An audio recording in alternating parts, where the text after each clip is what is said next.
2 പതിറ്റാണ്ടോളമായി കേരളത്തോട് നിരന്തരം ചോദ്യങ്ങൾ ചോദിച്ചുകൊണ്ടിരിക്കുന്ന ഒരു വ്യക്തിയാണ് ഇന്ന് നമുക്കൊപ്പമുള്ളത്. 1000-ഓളം ക്വിസ് വേദികളിൽ ക്വിസ് മാസ്റ്ററായും വ്യത്യസ്തമായ ചോദ്യങ്ങൾ കൊണ്ട് കാണികളെയും മത്സരാർത്ഥികളെയും ഒരുപോലെ അമ്പരപ്പിക്കുന്ന ക്വിസ്മാൻ ഓഫ് കേരള സ്നേഹജ് ശ്രീനിവാസ്. ആദ്യമായിട്ട് കൂട്ടുകാരെല്ലാവരും കൂടിയിട്ടൊരു ചെറിയ കൂട്ടായ്മ ഉണ്ടാക്കുന്നു. ആ കൂട്ടായ്മയിൽ നിന്ന് പിന്നീട് ക്യൂ ഫാക്ടറി എന്ന് പറഞ്ഞിട്ട് ഒരുപക്ഷെ കേരളത്തിലെ തന്നെ ആദ്യത്തെ ഒരു സ്റ്റാർട്ടപ്പ് പോലെ ക്വിസിന് വേണ്ടി മാത്രമുള്ള ഒരു സ്ഥാപനം ഉണ്ടാകുന്നു. അവിടെ നിന്ന് ഇപ്പോൾ ഇൻ്റർനാഷണൽ ക്വിസിങ് അസോസിയേഷൻ അവിടെ വരെ എത്തിയിരിക്കുന്നു. അപ്പോൾ അങ്ങനെ വരുന്ന സമയത്ത് ഒരുപക്ഷെ നമുക്ക് പരിചയമില്ലാത്തൊരു വഴിയാണ് ഈ പറഞ്ഞതെല്ലാം. എല്ലാവരും ക്വിസ് ഒരു ഹോബിയൊക്കെ ആയിട്ട് കാണുന്ന സമയത്ത് ക്വിസിങ് തന്നെയാണ് ഒരു പ്രൊഫഷനായിട്ട് എടുത്തത്. അപ്പോൾ ശരിക്കും എങ്ങനെയാണ് അങ്ങനെ ഒരു മേഖലയിലേക്ക് എത്തണം എന്ന് തോന്നിയത്, അല്ലെങ്കിൽ എന്താണ് അതിലേക്ക് പ്രേരിപ്പിച്ചത്?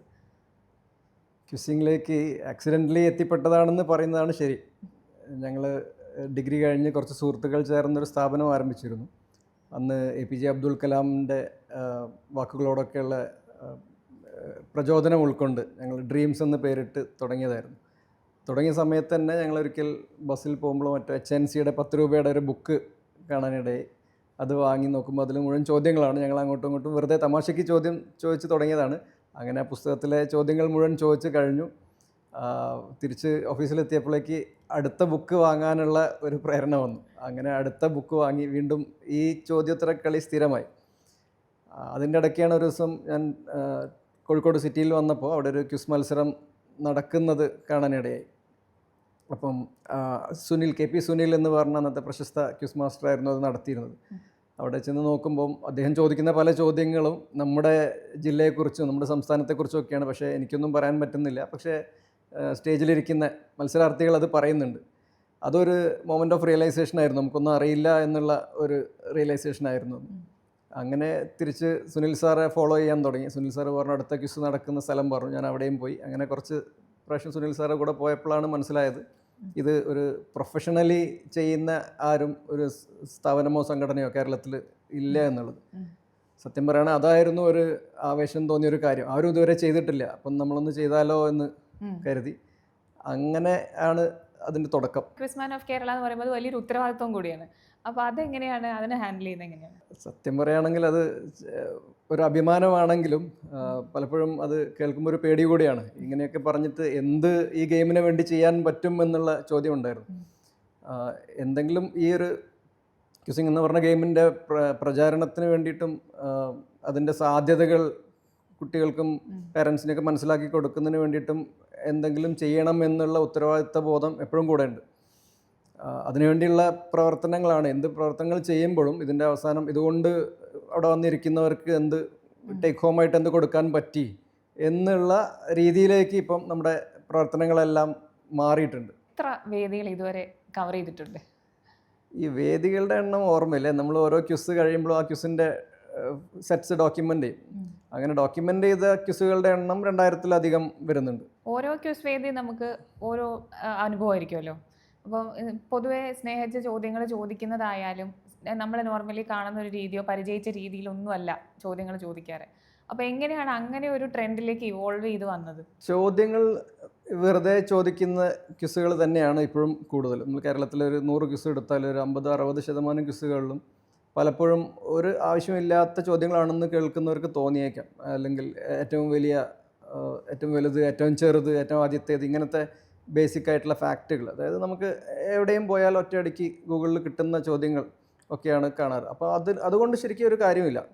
ഒരു ചോദ്യത്തിൻ്റെ സാധ്യതകൾ എന്ന് പറഞ്ഞാൽ വേറെ പലതുമാണ്. അതായത് ഒന്നുകിൽ കേൾക്കുന്നവർക്ക് ഇതിൽ നിന്ന് ചോദ്യത്തിൽ നിന്ന് ഉത്തരത്തിലേക്ക് എത്താനുള്ള ആ ഒരു സ്കിൽ, പ്രോബ്ലം സോൾവിങ് സ്കിൽ എന്ന് പറയും, ഒന്നുകിൽ ആ എലമെൻ്റ് ഉണ്ടായിരിക്കണം. അതും അല്ലെങ്കിൽ ഇത്രയും ഇമ്പോർട്ടൻ്റ് ആയിട്ടുള്ള ഒരു കാര്യമായിട്ട് ഞാൻ അറിഞ്ഞില്ലല്ലോ എന്ന ഒരു ഫീല് കൊടുക്കാൻ പറ്റണം.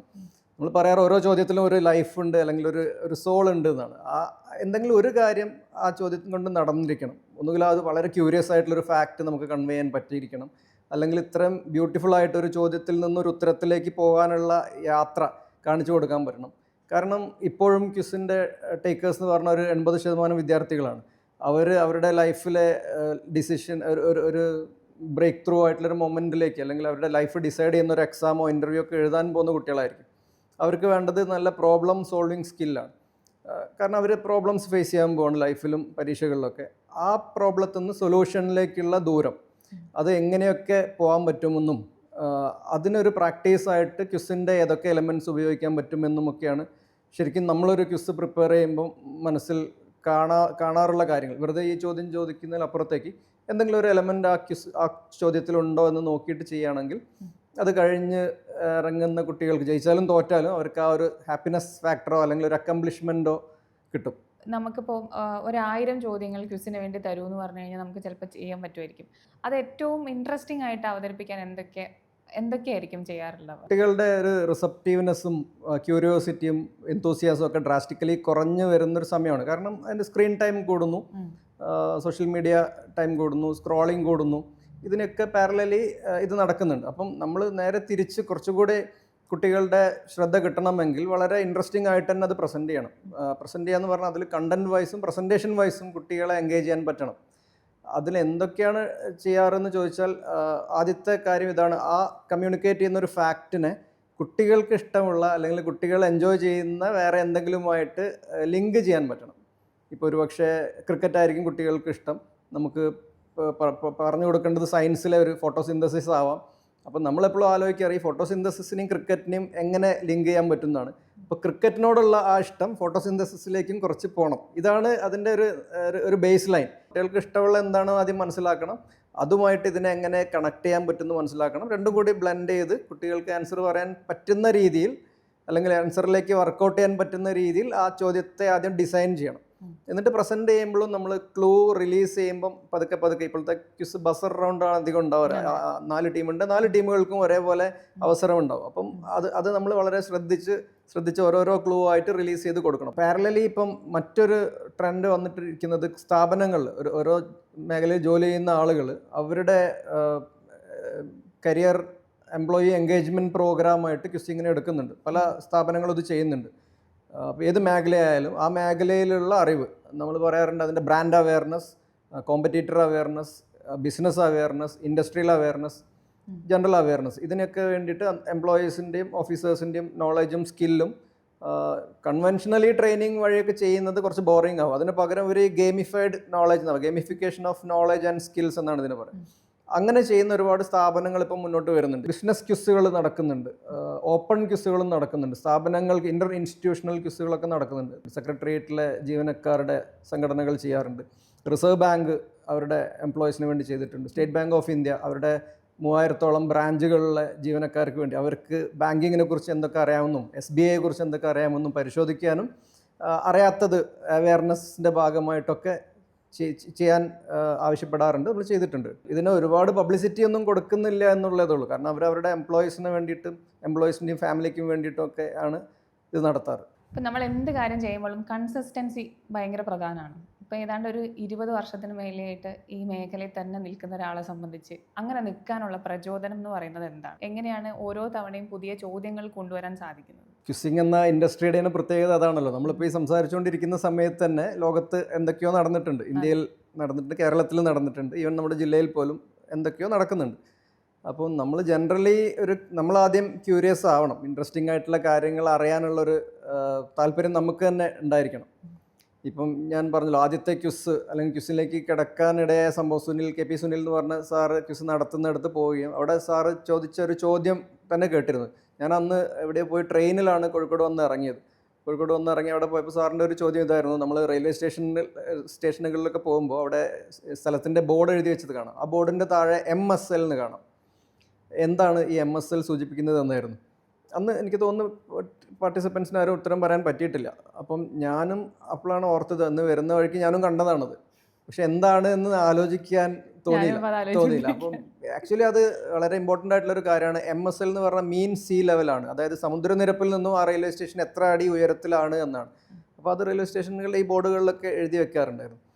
അതായത് അപ്പം നമുക്ക് മനസ്സിലായി അത് ശ്രദ്ധിക്കുന്നത്, എൻ്റെ ഒബ്സർവേഷൻ പോരാ എന്ന് നമുക്ക് മനസ്സിലാവും. നമ്മൾ ഒബ്സർവ് ചെയ്തിട്ട് അതെന്താണെന്ന് അറിയാനുള്ള ഒരു ക്യൂരിയോസിറ്റി വേണം, അനലറ്റിക്കൽ സ്കില്ല് വേണം, കുറച്ച് ലോജിക്കൽ റീസണിങ് വേണം, ലാറ്ററൽ തിങ്കിങ് വേണം. ഇങ്ങനെയുള്ള പല സ്കിൽസും നമ്മൾ അറിയാതെ തന്നെ നമ്മുടേത് കൂട്ടാൻ ഉപയോഗിക്കാവുന്ന ഒരു ഗെയിമാണിത്. അത് മനസ്സിലായാൽ പിന്നെ നമ്മളെ മനഃപൂർവ്വം ഈ ഗെയിമിലേക്ക് നമ്മളെ കൊണ്ടുപോയി ഇരുത്തും. പിന്നെ ഗെയിം നമ്മൾ കളിക്കുകയാണ്. ഒരു പാർട്ടിസിപ്പൻ്റ് ആയിട്ട് വരുമ്പം അതിന് പുറമെ decision making skills, time management, risk management, ഇതൊക്കെയാണ് ഇന്നത്തെ ക്വിസിങ്ങിൻ്റെ മേജർ കൺസ്റ്റിറ്റ്യുവൻസ്. അല്ലാതെ GK അല്ല. പലപ്പോഴും എനിക്ക് തോന്നുന്നു പോയി നടത്തിയ ഒരു 80% ക്വിസിലും ഉദ്ഘാടകനായി വരുന്നവരോ പ്രൈസ് കൊടുക്കാൻ വരുന്ന ചീഫ് ഗസ്റ്റ് എപ്പോഴും പറയുന്നത് ഒരേ കാര്യമാണ്: കുട്ടികളുടെ GK വർദ്ധിക്കും, അറിവ് വർദ്ധിക്കും. അതല്ല, അതിൽ നിന്ന് ഒരുപാട് ക്വിസിങ് മുന്നോട്ട് പോയിട്ടുണ്ട്. ഒരു 20 വർഷം മുന്നോട്ട് ക്വിസിങ് എത്തിയിട്ടുണ്ട്. അറിവിനപ്പുറം സ്കിൽസാണ് വർദ്ധിക്കുന്നത്. എനിക്ക് തോന്നുന്നു ഇന്നത്തെ ജനറേഷൻ കുട്ടികൾക്ക് ഏറ്റവും റിലേറ്റ് ചെയ്യാൻ പറ്റുക ഈ സ്കിൽസാണ്. ഒരു പാരൻ്റ് ആണെങ്കിലും കുട്ടിയുടെ പ്രോബ്ലം സോൾവിങ് സ്കില്ല് നന്നായിട്ട് ഉണ്ടാവണം എന്നാണ് പറയാറ്. പിന്നെ പറയാറ് ആറ്റിറ്റ്യൂഡ്, അതായത് വളരെ പെട്ടെന്ന് തന്നെ നമ്മുടെ കുട്ടികൾ ചെറിയൊരു ഫെയിലിയർ വരുമ്പോഴേക്ക് കൊളാപ്സ് ആവുകയാണ്. എനിക്ക് തോന്നുന്നു കഴിഞ്ഞ ഒരു 25 വർഷമായിട്ട് കേരളം ക്രൈം റെക്കോർഡ്സ് ബ്യൂറോയുടെ കണക്ക് പ്രകാരം സൂയിസൈഡ് റേറ്റിൽ 1, 2, 3 ഏതെങ്കിലും ഒരു പൊസിഷനിലുണ്ട്. അപ്പം ഇതിൻ്റെ കാര്യം ഇതാണ്: ഫെയിലിയേഴ്സ് ഫേസ് ചെയ്യാൻ പറ്റുന്നില്ല കുട്ടികൾ. അതിനൊക്കെ നന്നായിട്ട് അഡ്രസ്സ് ചെയ്യാൻ ഒരു പക്ഷേ ക്വിസിൽ സ്ഥിരമായിട്ട് പങ്കെടുക്കുന്ന ഒരു കുട്ടിക്ക് പറ്റും. കാരണം ഓരോ ചോദ്യത്തിലും ഒരു സക്സസ്സും ഒരു ഫെയിലിയറും ഉണ്ട്, ഓരോ റൗണ്ടിലും ഉണ്ട്, ഓരോ ക്വിസിലും ഉണ്ട്. സക്സസ്സും ഫെയിലിയറും മാറി മാറി വരും. അങ്ങനെ സ്ഥിരമായിട്ട് സക്സസ്സും ഫെയിലിയറും ഫേസ് ചെയ്യുന്ന കുട്ടികൾക്ക് പതുക്കെ ലൈഫിലും സക്സസ്സിനെയും ഫെയിലിയറിനെയും വളരെ കമ്പോസ്ഡ് ആയിട്ടും ഗ്രേസ്ഫുള്ളിയും ഫേസ് ചെയ്യാൻ പറ്റും. മിക്ക ക്വിസ് മത്സരങ്ങളിൽ ഇപ്പോഴും ചോദിക്കുന്നത് ലോകത്തിലെ ഏറ്റവും വലിയ പുഷ്പമേത്, അതുപോലെ ഏറ്റവും വലിയ മരം ഏതെന്നൊക്കെയുള്ള രീതിയിലുള്ള ക്വസ്റ്റ്യൻസ് ആയതുകൊണ്ടാവാം. ശരിക്കും അങ്ങനെയല്ലാതെ എങ്ങനെയാണ് ഈ ക്വിസിനെ മാറ്റിയെടുക്കാൻ പറ്റുക, അല്ലെങ്കിൽ ചോദ്യത്തിൽ എന്താണ് പുതുമ കൊണ്ടുവരാൻ പറ്റുക? ഇതാണ് എക്സാക്ട്ലി ചോദിക്കേണ്ടിയിരുന്ന ചോദ്യം. അതായത് ഏറ്റവും ഇമ്പോർട്ടൻ്റ് ആയിട്ടുള്ള ചോദ്യം എന്ന് എനിക്ക് തോന്നിയത് ഇതാണ്. അതായത് ക്വിസിങ്ങിൻ്റെ ഒരു പ്രശ്നം, എസ്പെഷ്യലി കേരളം എടുക്കുകയാണ്, ഇപ്പോഴും ആളുകളുടെ പെർസ്പെക്റ്റീവ് ഇതാണ്: കുറേ സ്റ്റാറ്റിസ്റ്റിക്സും ഫാക്ട്സും ഫിഗേഴ്സും പഠിച്ചു വെച്ചിട്ട് ഓർമ്മയിൽ നിന്ന് എടുത്ത് പറയുന്ന ഗെയിമാണ് ക്വിസിങ് എന്ന് വളരെ ഉറച്ചുപോയ വിശ്വാസം പലരുടെയും മനസ്സിലുണ്ട്. ഒരു റാങ്ക് ഫയലോ അല്ലെങ്കിൽ അതുപോലെയുള്ള 1000 ചോദ്യങ്ങൾ എന്ന് പറഞ്ഞ പുസ്തകം പഠിച്ചാൽ ക്വിസ് ജയിക്കാം. അങ്ങനെ ഒരു കാരണം ഇപ്പോൾ ഒരു PSC, കേരളത്തിൽ മലയാളികൾക്ക് ഏറ്റവും പരിചയമുള്ള PSC പരീക്ഷകളാണല്ലോ, അതിൻ്റെ ഒരു പാറ്റേൺ പോലെ ഇങ്ങനെ കുറേ കാര്യങ്ങൾ ബൈഹാർട്ട് ചെയ്ത് വെക്കുന്നു, വേണ്ട സമയത്ത് ഓർത്തെടുത്ത് പറയുന്നു, മെമ്മറി ടിപ്സ് എന്നൊക്കെ പറയുന്നു. ഇത് ഓഫ് കോഴ്സ് ഇതിലൊരു 25% വരെ ഈ എലമെൻറ്റ്സ് ഉണ്ട്. പക്ഷേ ഇതല്ല. ഇപ്പം നേരത്തെ പറഞ്ഞല്ലോ, ഈ പുഷ്പത്തിൽ ലോകത്തിലെ ഏറ്റവും വലിയ പൂവേത്, അതിനൊരു ഉത്തരം പറയാം. പക്ഷെ അത് അറിയുന്നവർക്ക് അത് പറയാം. റഫ്ലേഷ്യ ആണെന്ന് അറിയുന്നവർക്ക് അത് പറയാം, അറിയാത്തവർക്ക് പറയാൻ പറ്റുന്നില്ല. ഇങ്ങനെയാണ് സാധാരണ ഉണ്ടാവാറ്. പക്ഷേ ഒരു നല്ല ക്വിസിൽ അല്ലെങ്കിൽ ഒരു നല്ലൊരു ക്വിസ് മാസ്റ്റർ ചോദിക്കുക നേരെ വേറെ രീതിയിലായിരിക്കും അതിനെ അപ്രോച്ച് ചെയ്യുക. ഇപ്പോൾ ഫോർ എക്സാമ്പിൾ റഫ്ലേഷ്യ എന്ന പൂവ്, അതിൻ്റെ റഫ്ലേഷ്യ അർണോൾഡി എന്നാണ് അതിൻ്റെ പേര്. ഇപ്പോൾ 2 ഭാഗങ്ങളുണ്ട്. ഫസ്റ്റ് പാർട്ട് റഫ്ലേഷ്യ വന്നത് സ്റ്റാംഫോർഡ് റാഫിൾസ് എന്ന് പറഞ്ഞ ഒരു വ്യക്തിയുടെ പേരിൽ നിന്നാണ്. നമ്മുടെ സിംഗപ്പൂർ ഒക്കെ സ്ഥാപിച്ച വ്യക്തി അദ്ദേഹമാണ്. അവിടെ ഇപ്പോൾ റാഫിൾ സ്ട്രീറ്റും റാഫിൾസ് ഹോസ്പിറ്റലും ഒക്കെ ഉണ്ട്. അതേസമയത്ത് ജോസഫ് അർണോൾഡ് എന്ന് പറഞ്ഞ വ്യക്തിയുടെ പേരിൽ നിന്നാണ് രണ്ടാമത്തെ ഭാഗം. അദ്ദേഹം ഒരു നാച്ചുറലിസ്റ്റ് ഒക്കെ ആയിരുന്നു. ഇദ്ദേഹമാണ് ഈ പൂവ് കണ്ടെത്തിയത്. ഇദ്ദേഹത്തിൻ്റെ കീഴിലുള്ള ഗവേഷകരാണ് ഇത് കണ്ടെത്തിയതും. ഈ റാഫിൾസ് ആയിരുന്നു അന്നത്തെ ഗവർണർ ജനറൽ, ഒരു വളരെ സീനിയർ ആയിട്ടുള്ള ഉദ്യോഗസ്ഥൻ. അങ്ങനെ ഇവരുടെ 2 പേരുടെയും പേരാണ് ശരിക്കും ഈ പുഷ്പത്തിന് കൊടുത്തത്. ഇന്തോനേഷ്യ ഭാഗത്തൊക്കെ ഏറ്റവും കൂടുതൽ കാണപ്പെടുന്ന ഒരു പൂവാണിത്. വളരെ അസഹ്യമായ ദുർഗന്ധമൊക്കെ ഉള്ളൊരു പൂവാണ്. അപ്പോൾ അതിന് ഇങ്ങനെ ചോദിക്കാം: ഈ സ്റ്റാംഫോർഡ് റാഫിൾസിൻ്റെ ഫോട്ടോ കാണിക്കാം, ജോസഫ് അർണോൾഡിൻ്റെ ഫോട്ടോ കാണിക്കാം, 2 പേരുടെയും പേര് പറഞ്ഞിട്ട് ഇവരുടെ 2 പേരുടെയും പേരിൽ നിന്നും നാമകരണം ചെയ്ത ലോകത്തിലെ ഏറ്റവും വലുത് എന്ന പദവിയുള്ളത് എന്താണ് എന്ന് ചോദിക്കാം. അങ്ങനെ ചോദ്യം കിട്ടുമ്പോൾ കുട്ടികൾക്ക് അവരുടെ ലോജിക്ക് ഉപയോഗിക്കാം, ഒബ്സർവേഷൻ ഉപയോഗിക്കാം. ആ പേര് റഫ്ലേഷ്യയും റാഫിൾസും കിട്ടുമ്പോൾ ഒരു പക്ഷേ കണക്ട് ചെയ്യാൻ പറ്റും.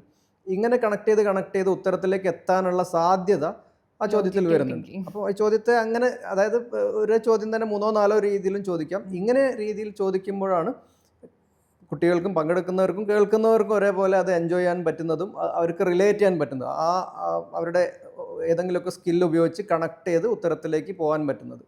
അപ്പം ഇങ്ങനെ വേണം ചോദ്യങ്ങൾ എന്നാണ് നമ്മൾ പറയുന്നത്. നേരെ മറിച്ച് ഒരു അറിയുന്നവർക്ക് പറയാം, അറിയാത്തവർക്ക് പാസ് ചെയ്യാം എന്നുള്ള രീതിയിലാവരുത് ചോദ്യങ്ങൾ.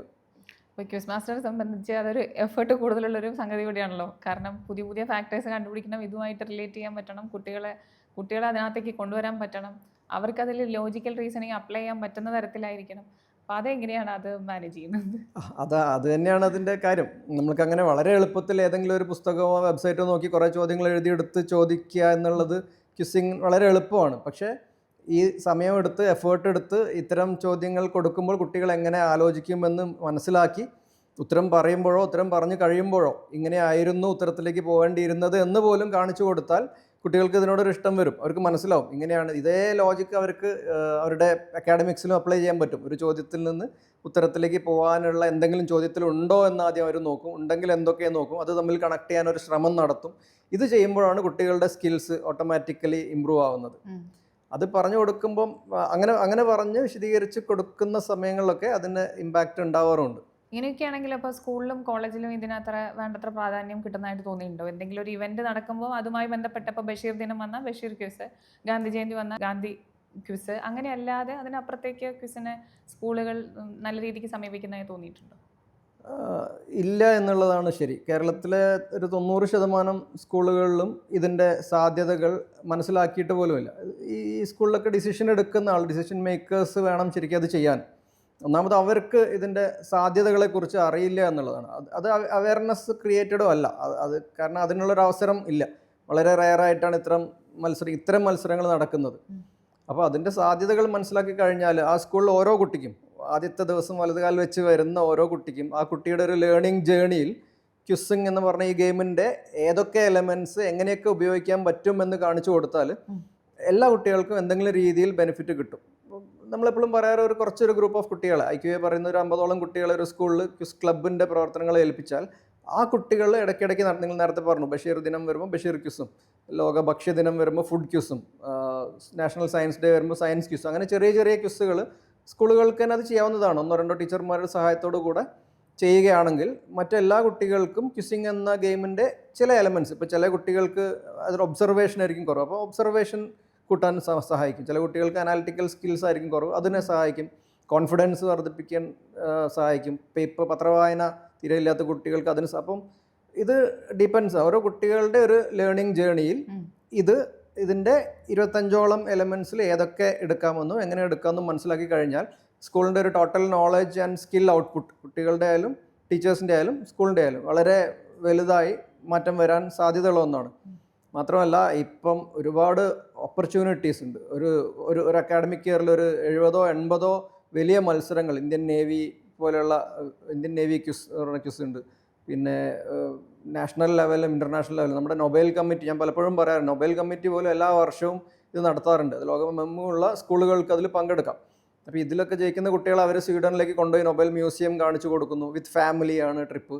പിന്നെ നാസയിലേക്ക് പോകുന്ന മത്സരം, അങ്ങനെ പല മേഖലയിലും ക്വിസ് മത്സരങ്ങളും കോമ്പറ്റീറ്റീവ് പരീക്ഷകളും ഉണ്ട്. കുട്ടികളുടെ നോളജും സ്കില്ലും വെച്ച് അവർക്ക് പങ്കെടുക്കാവുന്ന, ജയിച്ചു കഴിഞ്ഞാൽ റെക്കഗ്നീഷനും റിവാർഡും റെസ്പെക്റ്റും കിട്ടുന്ന മത്സരങ്ങൾ 1-ാം ക്ലാസ് മുതൽ +2 വരെയുള്ള കാലഘട്ടത്തിലും സ്കൂൾ കാലഘട്ടത്തിലും നടക്കുന്നുണ്ട്.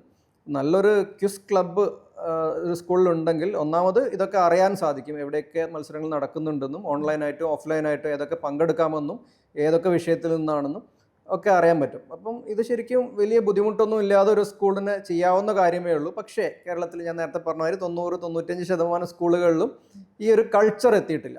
ക്വിസ് നല്ലതാണ്, ഇവിടെ നല്ല ക്വിസിന് പോകുന്ന 2-3 കുട്ടികളുണ്ട്, അവർ സ്ഥിരമായിട്ട് പോകാറുണ്ട്, ചിലത് ജയിക്കാറുണ്ട് എന്നതിനപ്പുറത്തേക്ക് അങ്ങനെയല്ല. ആ 3 കുട്ടികൾക്കല്ല, 3000 കുട്ടികൾക്കും അവരുടെ ഒരു അക്കാഡമിക് ജേണിയിലോ അല്ലെ ലേണിംഗ് ജേണിയിലോ പ്രയോജനപ്പെടുത്താവുന്ന ബ്യൂട്ടിഫുൾ ആയിട്ടുള്ളൊരു കളിയാണ് ഇത് എന്നുള്ള ആ അറിവ് പല സ്കൂളുകളിലും എത്തിയിട്ടില്ല. ഒരുപക്ഷെ ചെസ്സൊക്കെ ഒരു മൈൻഡ് ഗെയിമാണ്. അത് ചെസ്സിനെ ആ രീതിയിൽ കാണാറുമുണ്ട് ആളുകൾ. ആ രീതിയിൽ വെച്ച് നോക്കുമ്പം ക്വിസും ശരിക്കും അങ്ങനെ ഒരു മൈൻഡ് ഗെയിമാണ്. ആ രീതിയിലേക്ക് അതിനെ വളർത്താൻ ചിലപ്പം ഇൻ്റർനാഷണൽ ക്വിസിങ് അസോസിയേഷൻ പോലുള്ള സംഘടനകളുണ്ട്. ലോകത്ത് തന്നെ അംഗീകൃതമായിട്ടുള്ള അല്ലെ ക്വിസിനെ ഏറ്റവും സീരിയസ് ആയി കാണുന്ന ആളുകളുടെ ഒരു കൂട്ടായ്മയുണ്ട്. പക്ഷെ ചെസ്സിൻ്റെ അത്രയും അംഗീകാരം ക്വിസിന് കിട്ടിയതായിട്ട് തോന്നിയിട്ടുണ്ടോ? ഇൻ്റർനാഷണൽ ക്വിസിങ് അസോസിയേഷൻ്റെ ഇന്ത്യയുടെ സാരഥ്യം കൂടെ താങ്കൾക്കുണ്ട്. അപ്പോൾ അതെങ്ങനെ ശരിക്കും പ്രയോജനപ്പെടുത്താം നമ്മുടെ സ്കൂളുകളിലേക്കൊക്കെ? ഇത് തന്നെയാണ്, ക്വിസിങ് ഒരു മൈൻഡ് ഗെയിമാണ്. ഞാൻ സത്യം പറയുകയാണെങ്കിൽ ക്വിസിങ്ങിൽ വരുന്നതിന് മുന്നേ ചെസ്സായിരുന്നു ഞാനും കളിച്ചുകൊണ്ടിരുന്നത്. ഒരു 8 വർഷത്തോളം അതിൻ്റെ ഡിസ്ട്രിക്ട് ലെവലും സ്റ്റേറ്റ് ലെവലും നാഷണൽ ലെവലും കളിച്ചിരുന്നു. അന്ന് ചെസ്സ് ഇതേപോലെ അത്ര സ്ട്രക്ചേർഡായി വരുന്ന സമയമായിരുന്നു. പക്ഷേ ഇപ്പം ചെസ്സ് സ്ട്രക്ചേർഡായി. നമുക്ക് എല്ലാ വർഷവും ചെസ്സിലൊരു ഡിസ്ട്രിക്ട് ചാമ്പ്യൻ ഉണ്ട്, സ്റ്റേറ്റ് ചാമ്പ്യൻ ഉണ്ട്, നാഷണൽ ചാമ്പ്യൻ ഉണ്ട്, വേൾഡ് ചാമ്പ്യൻസ് ഉണ്ട്. അപ്പം അതിൻ്റെ സാധ്യത മനസ്സിലാക്കി പല സ്കൂളുകളും, ഈവൻ സർക്കാർ തലത്തിൽ തന്നെ ചെസ്സ് സ്കൂളുകളിൽ പ്രൊമോട്ട് ചെയ്യുന്നുണ്ട്. പക്ഷേ നമ്മൾ നോക്കുമ്പോൾ ചെസ്സ് അഗെയിൻ ഈ ക്വിസിൽ നമ്മൾ പറഞ്ഞ 25ഓളം ഗുണങ്ങളിൽ 2-3 മാത്രമേ ചെസ്സിലൂടെ ലഭിക്കുന്നുള്ളൂ. അതൊരു അക്കാഡമിക് ആക്ടിവിറ്റി അല്ല, അതൊരു ഗെയിമാണ്. കുട്ടികളുടെ കോൺസെൻട്രേഷനും കുറച്ച് കാര്യങ്ങളും കൂട്ടാൻ സഹായിക്കും എന്നതുള്ളത് ശരിയാണ്. പക്ഷേ അതിൻ്റെ കൂടെ വേറെ ഒരു സ്പെക്ട്രം ഓഫ് ബെനിഫിറ്റ്സും കിട്ടുന്നതാണ് ക്വിസിങ്. കാരണം കുട്ടികൾ അവരുടെ ലേണിംഗ്, അവരുടെ ജീവിതത്തിൽ ആദ്യത്തെ ഒരു 15-18 വർഷം ലേണിംഗ് കണ്ടിന്യൂസ്ലി നടന്നുകൊണ്ടിരിക്കുന്ന ആ ഫേസിൽ 100% ലേണിംഗ് ഉള്ള ഒരു ഗെയിമാണത്. 100% നോളജ് ആൻഡ് സ്കിൽ ഗെയിമാണ്. അപ്പം ഈ കാര്യങ്ങൾ മുന്നിൽ കണ്ടുകൊണ്ടാണ് ഇൻ്റർനാഷണൽ ക്വിസിങ് അസോസിയേഷൻ ഒരു വലിയ ചുവട് മുന്നോട്ട് വെച്ചത്. അവർ പറഞ്ഞു, ചെസ്സ് പോലെ തന്നെ ഫിഡെ ചെസ്സിൽ ചെയ്തതുപോലെ ഇവർ ലോകമെമ്പാടുമുള്ള ക്വിസ് പ്ലെയേഴ്സിന് രജിസ്ട്രേഷൻ നൽകാൻ തീരുമാനിച്ചു. ആദ്യത്തെ സ്റ്റെപ്പായിട്ട് അവർ വളരെ സമയമെടുത്തിട്ടാണ് ചെയ്തത്. കേരളത്തിലാണ് അവർ ആദ്യം ഏഷ്യ ചൂസ് ചെയ്തു. ഏഷ്യയിൽ കേരളമാണ് സെലക്ട് ചെയ്തത്. കേരള ഗവൺമെൻറ്റിന് അവർ എഴുതി. ഗവൺമെൻറ് വളരെ പോസിറ്റീവായിട്ട് റെസ്പോണ്ട് ചെയ്തു. ഇതിനു വേണ്ടി ഒരു പാനൽ ഉണ്ടാക്കി 14 കളക്ടർമാരോടും ഇതിന് സഹായിക്കണമെന്ന് ആവശ്യപ്പെട്ടു. കളക്ടർമാർ IQAയുടെ ചാപ്റ്ററുകൾ പല ജില്ലകളും തുടങ്ങിയിട്ടുണ്ട്. ഈ ചാപ്റ്ററുകളും ആ ജില്ലയിലെ സ്കൂളുകളും കോളേജുകളുമായി ചേർന്ന് ഇത് പതുക്കെ രജിസ്ട്രേഷൻ വഴി ആദ്യത്തെ ഘട്ടം ഒരു ക്വിസ് പ്ലെയറാണ് ഞാൻ എന്ന ഒരു പ്രൗഡ് ഫീൽ കുട്ടികൾക്ക് കൊടുക്കുകയാണ്. പിന്നെ അവർക്ക് സപ്പോർട്ടിംഗ് ആയിട്ടുള്ള കുറച്ച് മെറ്റീരിയൽസും കൊടുക്കും. അപ്പോൾ അതിനുവേണ്ടി അവർ നോളജ് അംബാസഡർമാർ എന്ന് പറയുന്ന ഒരു കൺസെപ്റ്റ് കൊണ്ടുവന്നിട്ടുണ്ട്. ഓരോ ജില്ലയിലും അല്ലെങ്കിൽ ഓരോ സംസ്ഥാനത്തും അവരുടെ അറിവും അവരുടെ സ്കില്ലും ഉപയോഗിച്ച് കരിയറിലും ലൈഫിലും സക്സസ്ഫുള്ളായ ആളുകൾ, സമൂഹത്തിൽ റെസ്പെക്റ്റ് ഉള്ള ആളുകളെ ഇതിലേക്ക് കൊണ്ടുവന്ന് നോളജ് അംബാസഡർമാരും ഡിസ്ട്രിക്ട് ചാപ്റ്റേഴ്സും വഴി കുട്ടികൾക്ക് ഈ രജിസ്ട്രേഷൻ കൊടുത്ത് തുടങ്ങിയിട്ടുണ്ട്. കേരളത്തിൽ അത് ആരംഭിച്ചിരിക്കുന്നു. കേരളത്തിൻ്റെ മോഡലാണ് ഇനി മറ്റ് 28 സംസ്ഥാനങ്ങളിലേക്കും അവർ കൊണ്ടുപോകാൻ വിചാരിക്കുന്നത്. പ്ലസ് മറ്റ് രാജ്യങ്ങളിലേക്കും കൊണ്ടുപോകാൻ നോക്കുന്നത് അതാണ്. അപ്പോൾ ഇന്നേ ലോകത്തിൻ്റെ തന്നെ ക്വിസിങ് ഫോക്കസ് ഇപ്പം കേരളത്തിലാണ്. കാരണം ഈ സ്ട്രക്ചർ 14 ജില്ലാ ചാമ്പ്യന്മാരും കേരളത്തിൻ്റെ ഔദ്യോഗിക സംസ്ഥാന ചാമ്പ്യന്മാരും വന്നു കഴിഞ്ഞാൽ മറ്റ് സ്റ്റേറ്റുകൾക്ക് ഇത് റെപ്ലിക്കേറ്റ് ചെയ്യാൻ എളുപ്പമാണ്. അപ്പോൾ അത് ഇപ്പം നടന്നുകൊണ്ടിരിക്കുന്നുണ്ട്. ഈ നോളജ് പാർട്ട്നേഴ്സ് എല്ലാവരും കൂടി ചേർന്നാണ് ഇത് മുന്നോട്ട് കൊണ്ടുപോകുന്നത്. അപ്പോൾ സർക്കാർ ഇതിനോടൊരു അനുകൂല സമീപനം നടത്തിയെന്ന് പറഞ്ഞല്ലോ. അപ്പോൾ അങ്ങനെയാകുമ്പോൾ ഇത് ശരിക്കും കരിക്കുലത്തിൽ ഉൾപ്പെടുത്തുകയാണെങ്കിൽ എല്ലാ കുട്ടികൾക്കും അതിനൊരു തുല്യ അവസരം കിട്ടുന്നതും കൂടിയല്ലേ? ഇത് ക്വിസിങ്ങിലൂടെ വന്ന കുറേ IAS IPS ഓഫീസേഴ്സ് ഉണ്ട്. നമ്മൾ എല്ലാ വർഷവും സിവിൽ സർവീസ് റിസൾട്ട് എടുത്താൽ കാണാം, ആദ്യത്തെ 100 റാങ്കിലുള്ള ഒരു 50-60% ആളുകളും ഒന്നുകിൽ സ്കൂളിലോ അല്ലെങ്കിൽ കോളേജിലോ പഠിക്കുമ്പോൾ ക്വിസിങ്ങിന് വന്നവരായിരിക്കും. പലർക്കും ഇതിൻ്റെ സാധ്യതകൾ അറിയാം. അവർ പലരും ഇതിനു വേണ്ടി ശ്രമിക്കുന്നുമുണ്ട്. കരിക്കുലത്തിൽ ഉൾപ്പെടുത്തുക എന്ന് പറഞ്ഞാൽ ഇപ്പം എല്ലാ പാഠഭാഗത്തിൻ്റെ അവസാനം ചിലപ്പം പ്രാക്ടീസ് പ്രോബ്ലംസ് ഉണ്ടാവാം. ഇന്നവേ അത് ക്വിസാണ്, അത് അവിടെ നടക്കുന്ന ചോദ്യങ്ങളാണ്. പക്ഷേ അതിന്ന് കുറച്ചുകൂടി മാറിയിട്ട് നമ്മൾ നേരത്തെ പറഞ്ഞ രീതിയിലുള്ള ഇൻട്രാക്റ്റീവ് ആക്കുകയാണെങ്കിൽ വളരെ നന്നായിരിക്കും കുട്ടികൾക്ക്. ഇത് പക്ഷേ ടീച്ചർമാർക്ക് കൂടെ അവരുടെ ടീച്ചിങ് ഇൻട്രസ്റ്റിംഗ് ആക്കാനും ഒക്കെ സാധിക്കുന്ന ഒരു സമീപനമാണ്. പക്ഷേ അതിലേക്കൊക്കെ എനിക്ക് തോന്നുന്നു എത്തണമെങ്കിൽ തീർച്ചയായും ഗവൺമെൻറ് തന്നെ അത് വിചാരിക്കണം. വിദ്യാഭ്യാസ വകുപ്പുമായിട്ട് ഇപ്പോൾ IQA പ്രതിനിധികൾ ചർച്ചകൾ ചെയ്യുന്നുണ്ട്. കേരളത്തിൽ നമ്മുടെ IT സെക്രട്ടറി വാസുകി മാഡം ഇവരൊക്കെ ആയിട്ട് അത് ചർച്ചകൾ തുടങ്ങിക്കഴിഞ്ഞിട്ടുണ്ട്. അപ്പോൾ ഇവരിൽ പലരും ഇതിൻ്റെ സാധ്യതകൾ അറിയുന്നവരുമാണ്. ഒരുപക്ഷെ അധികം വൈകാതെ തന്നെ കേരളത്തിലെ വിദ്യാഭ്യാസ വകുപ്പ് ഇതിലേക്കൊരു നല്ലൊരു ചുവടുവെപ്പ് വെക്കുമെന്നാണ് നമ്മൾ കരുതുന്നത്. വിദ്യാർത്ഥികളാണ് നമ്മുടെ ഒരു ഫോക്കസ് പോയിന്റ്. അപ്പോൾ അതിൽ തന്നെ നമ്മൾ ഇതിലൊന്നും ഉൾപ്പെടാത്ത കുറേ വിദ്യാർത്ഥികളുണ്ട്. ട്രൈബൽ ഹോമുകളിലായാലും ചിൽഡ്രൻസ് ഹോമിലേക്ക് കുട്ടികളൊക്കെ. താങ്കൾ അതുമായിട്ട് ബന്ധപ്പെട്ട ധാരാളം പ്രവർത്തനങ്ങൾ ചെയ്തതായിട്ട് അറിയാം.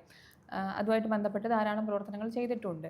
അപ്പോൾ എങ്ങനെയാണ് ഇവരെ കൂടി ഒരു ഇൻക്ലൂസീവ് രീതിയിലേക്ക് കൊണ്ടുവരണം എന്ന് തോന്നിയത്? അല്ലെങ്കിൽ ഇവരിലേക്ക് എത്തണം എന്നുള്ളൊരു തോന്നൽ എങ്ങനെയാണ് വന്നത്? ഇതാണ് പേഴ്സണലി എനിക്ക് ഏറ്റവും കൂടുതൽ സന്തോഷം നൽകിയിട്ടുള്ള പ്രോഗ്രാംസ്. കാരണം ഒരു 60-65 നിൽക്കുന്ന ഒരാളെ 75 എത്തിക്കാൻ സഹായിക്കുന്നതും വളരെ ബേസിക് ആയ ഒരു 10-15 നിന്ന് സ്ട്രഗിൾ ചെയ്യുന്ന ആളുകളെ 30-40 കൊണ്ടുവരുന്നതും തമ്മിലുള്ള വ്യത്യാസമാണ്.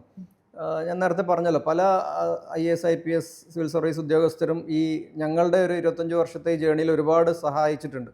അവരുടെ പലരുടെയും വിഷനും അവരുടെ ഒരു കൺസെപ്റ്റും ഒക്കെയാണ് പലരും നമ്മൾ ക്വിസിങ്ങിൽ കൊണ്ടുവന്നിട്ടുള്ളത്. ഇപ്പോൾ മീർ മുഹമ്മദ് അലി, TV അനുപമ, പല ഉദ്യോഗസ്ഥരും, doctor Beena IAS, Prashanth IAS, ഇങ്ങനെ കുറേ പേര്, അവരൊക്കെ ഈ ക്വിസിങ്ങിന് ധാരാളം പരീക്ഷണങ്ങൾ നടത്തിയവരാണ്. എനിക്ക് തോന്നുന്നു മീർ മുഹമ്മദ് അലി കണ്ണൂർ കളക്ടറായിരുന്ന സമയത്താണ് അദ്ദേഹം ഈ ഇതേ കാര്യം പറഞ്ഞത്. അവിടെയുള്ള ട്രൈബൽ സ്കൂളുകളിൽ ഈ കുട്ടികൾക്ക് ഇതിനോടൊന്നും ഒരു താല്പര്യം കൊണ്ടുവരാൻ വേണ്ടിയുള്ള പല പരിപാടികളും നടത്തിയെങ്കിലും സക്സസ്ഫുൾ ആയിട്ടില്ല. അപ്പം ഇത് ശ്രമിച്ച് നോക്കാൻ പറഞ്ഞു. അങ്ങനെ ഞങ്ങൾ ഒരു വർഷത്തെ പ്രൊജക്റ്റ് ആ ട്രൈബൽ സ്കൂളിൽ പോയി ഒരു വർഷം അവർക്ക് ക്വിസിങ് അവരെ കളിപ്പിച്ചു, ബസറൊക്കെ ഉപയോഗിച്ച് കളിപ്പിച്ച് വന്നപ്പോൾ ഒരു വർഷം കഴിഞ്ഞപ്പോൾ അവർ തന്നെ ടീച്ചറോട് പ്രിൻസിപ്പളോട് പറഞ്ഞത്ര നമുക്ക് പത്രം വേണം, ഈ ക്വിസ് ക്ലബ്ബ് ഇനിയും മുന്നോട്ട് പോകണം. അങ്ങനെ അത് വീണ്ടും അടുത്ത വർഷം നടത്തി. കാരണം കുട്ടികളത് എൻജോയ് ചെയ്ത് കളിക്കാൻ തുടങ്ങി. ഒരു ക്രിക്കറ്റോ ഫുട്ബോളോ കളിക്കുന്നത് പോലെ ആ താല്പര്യത്തോടു കൂടി എൻജോയ് ചെയ്ത് ക്വിസിങ് കളിക്കാൻ തുടങ്ങി.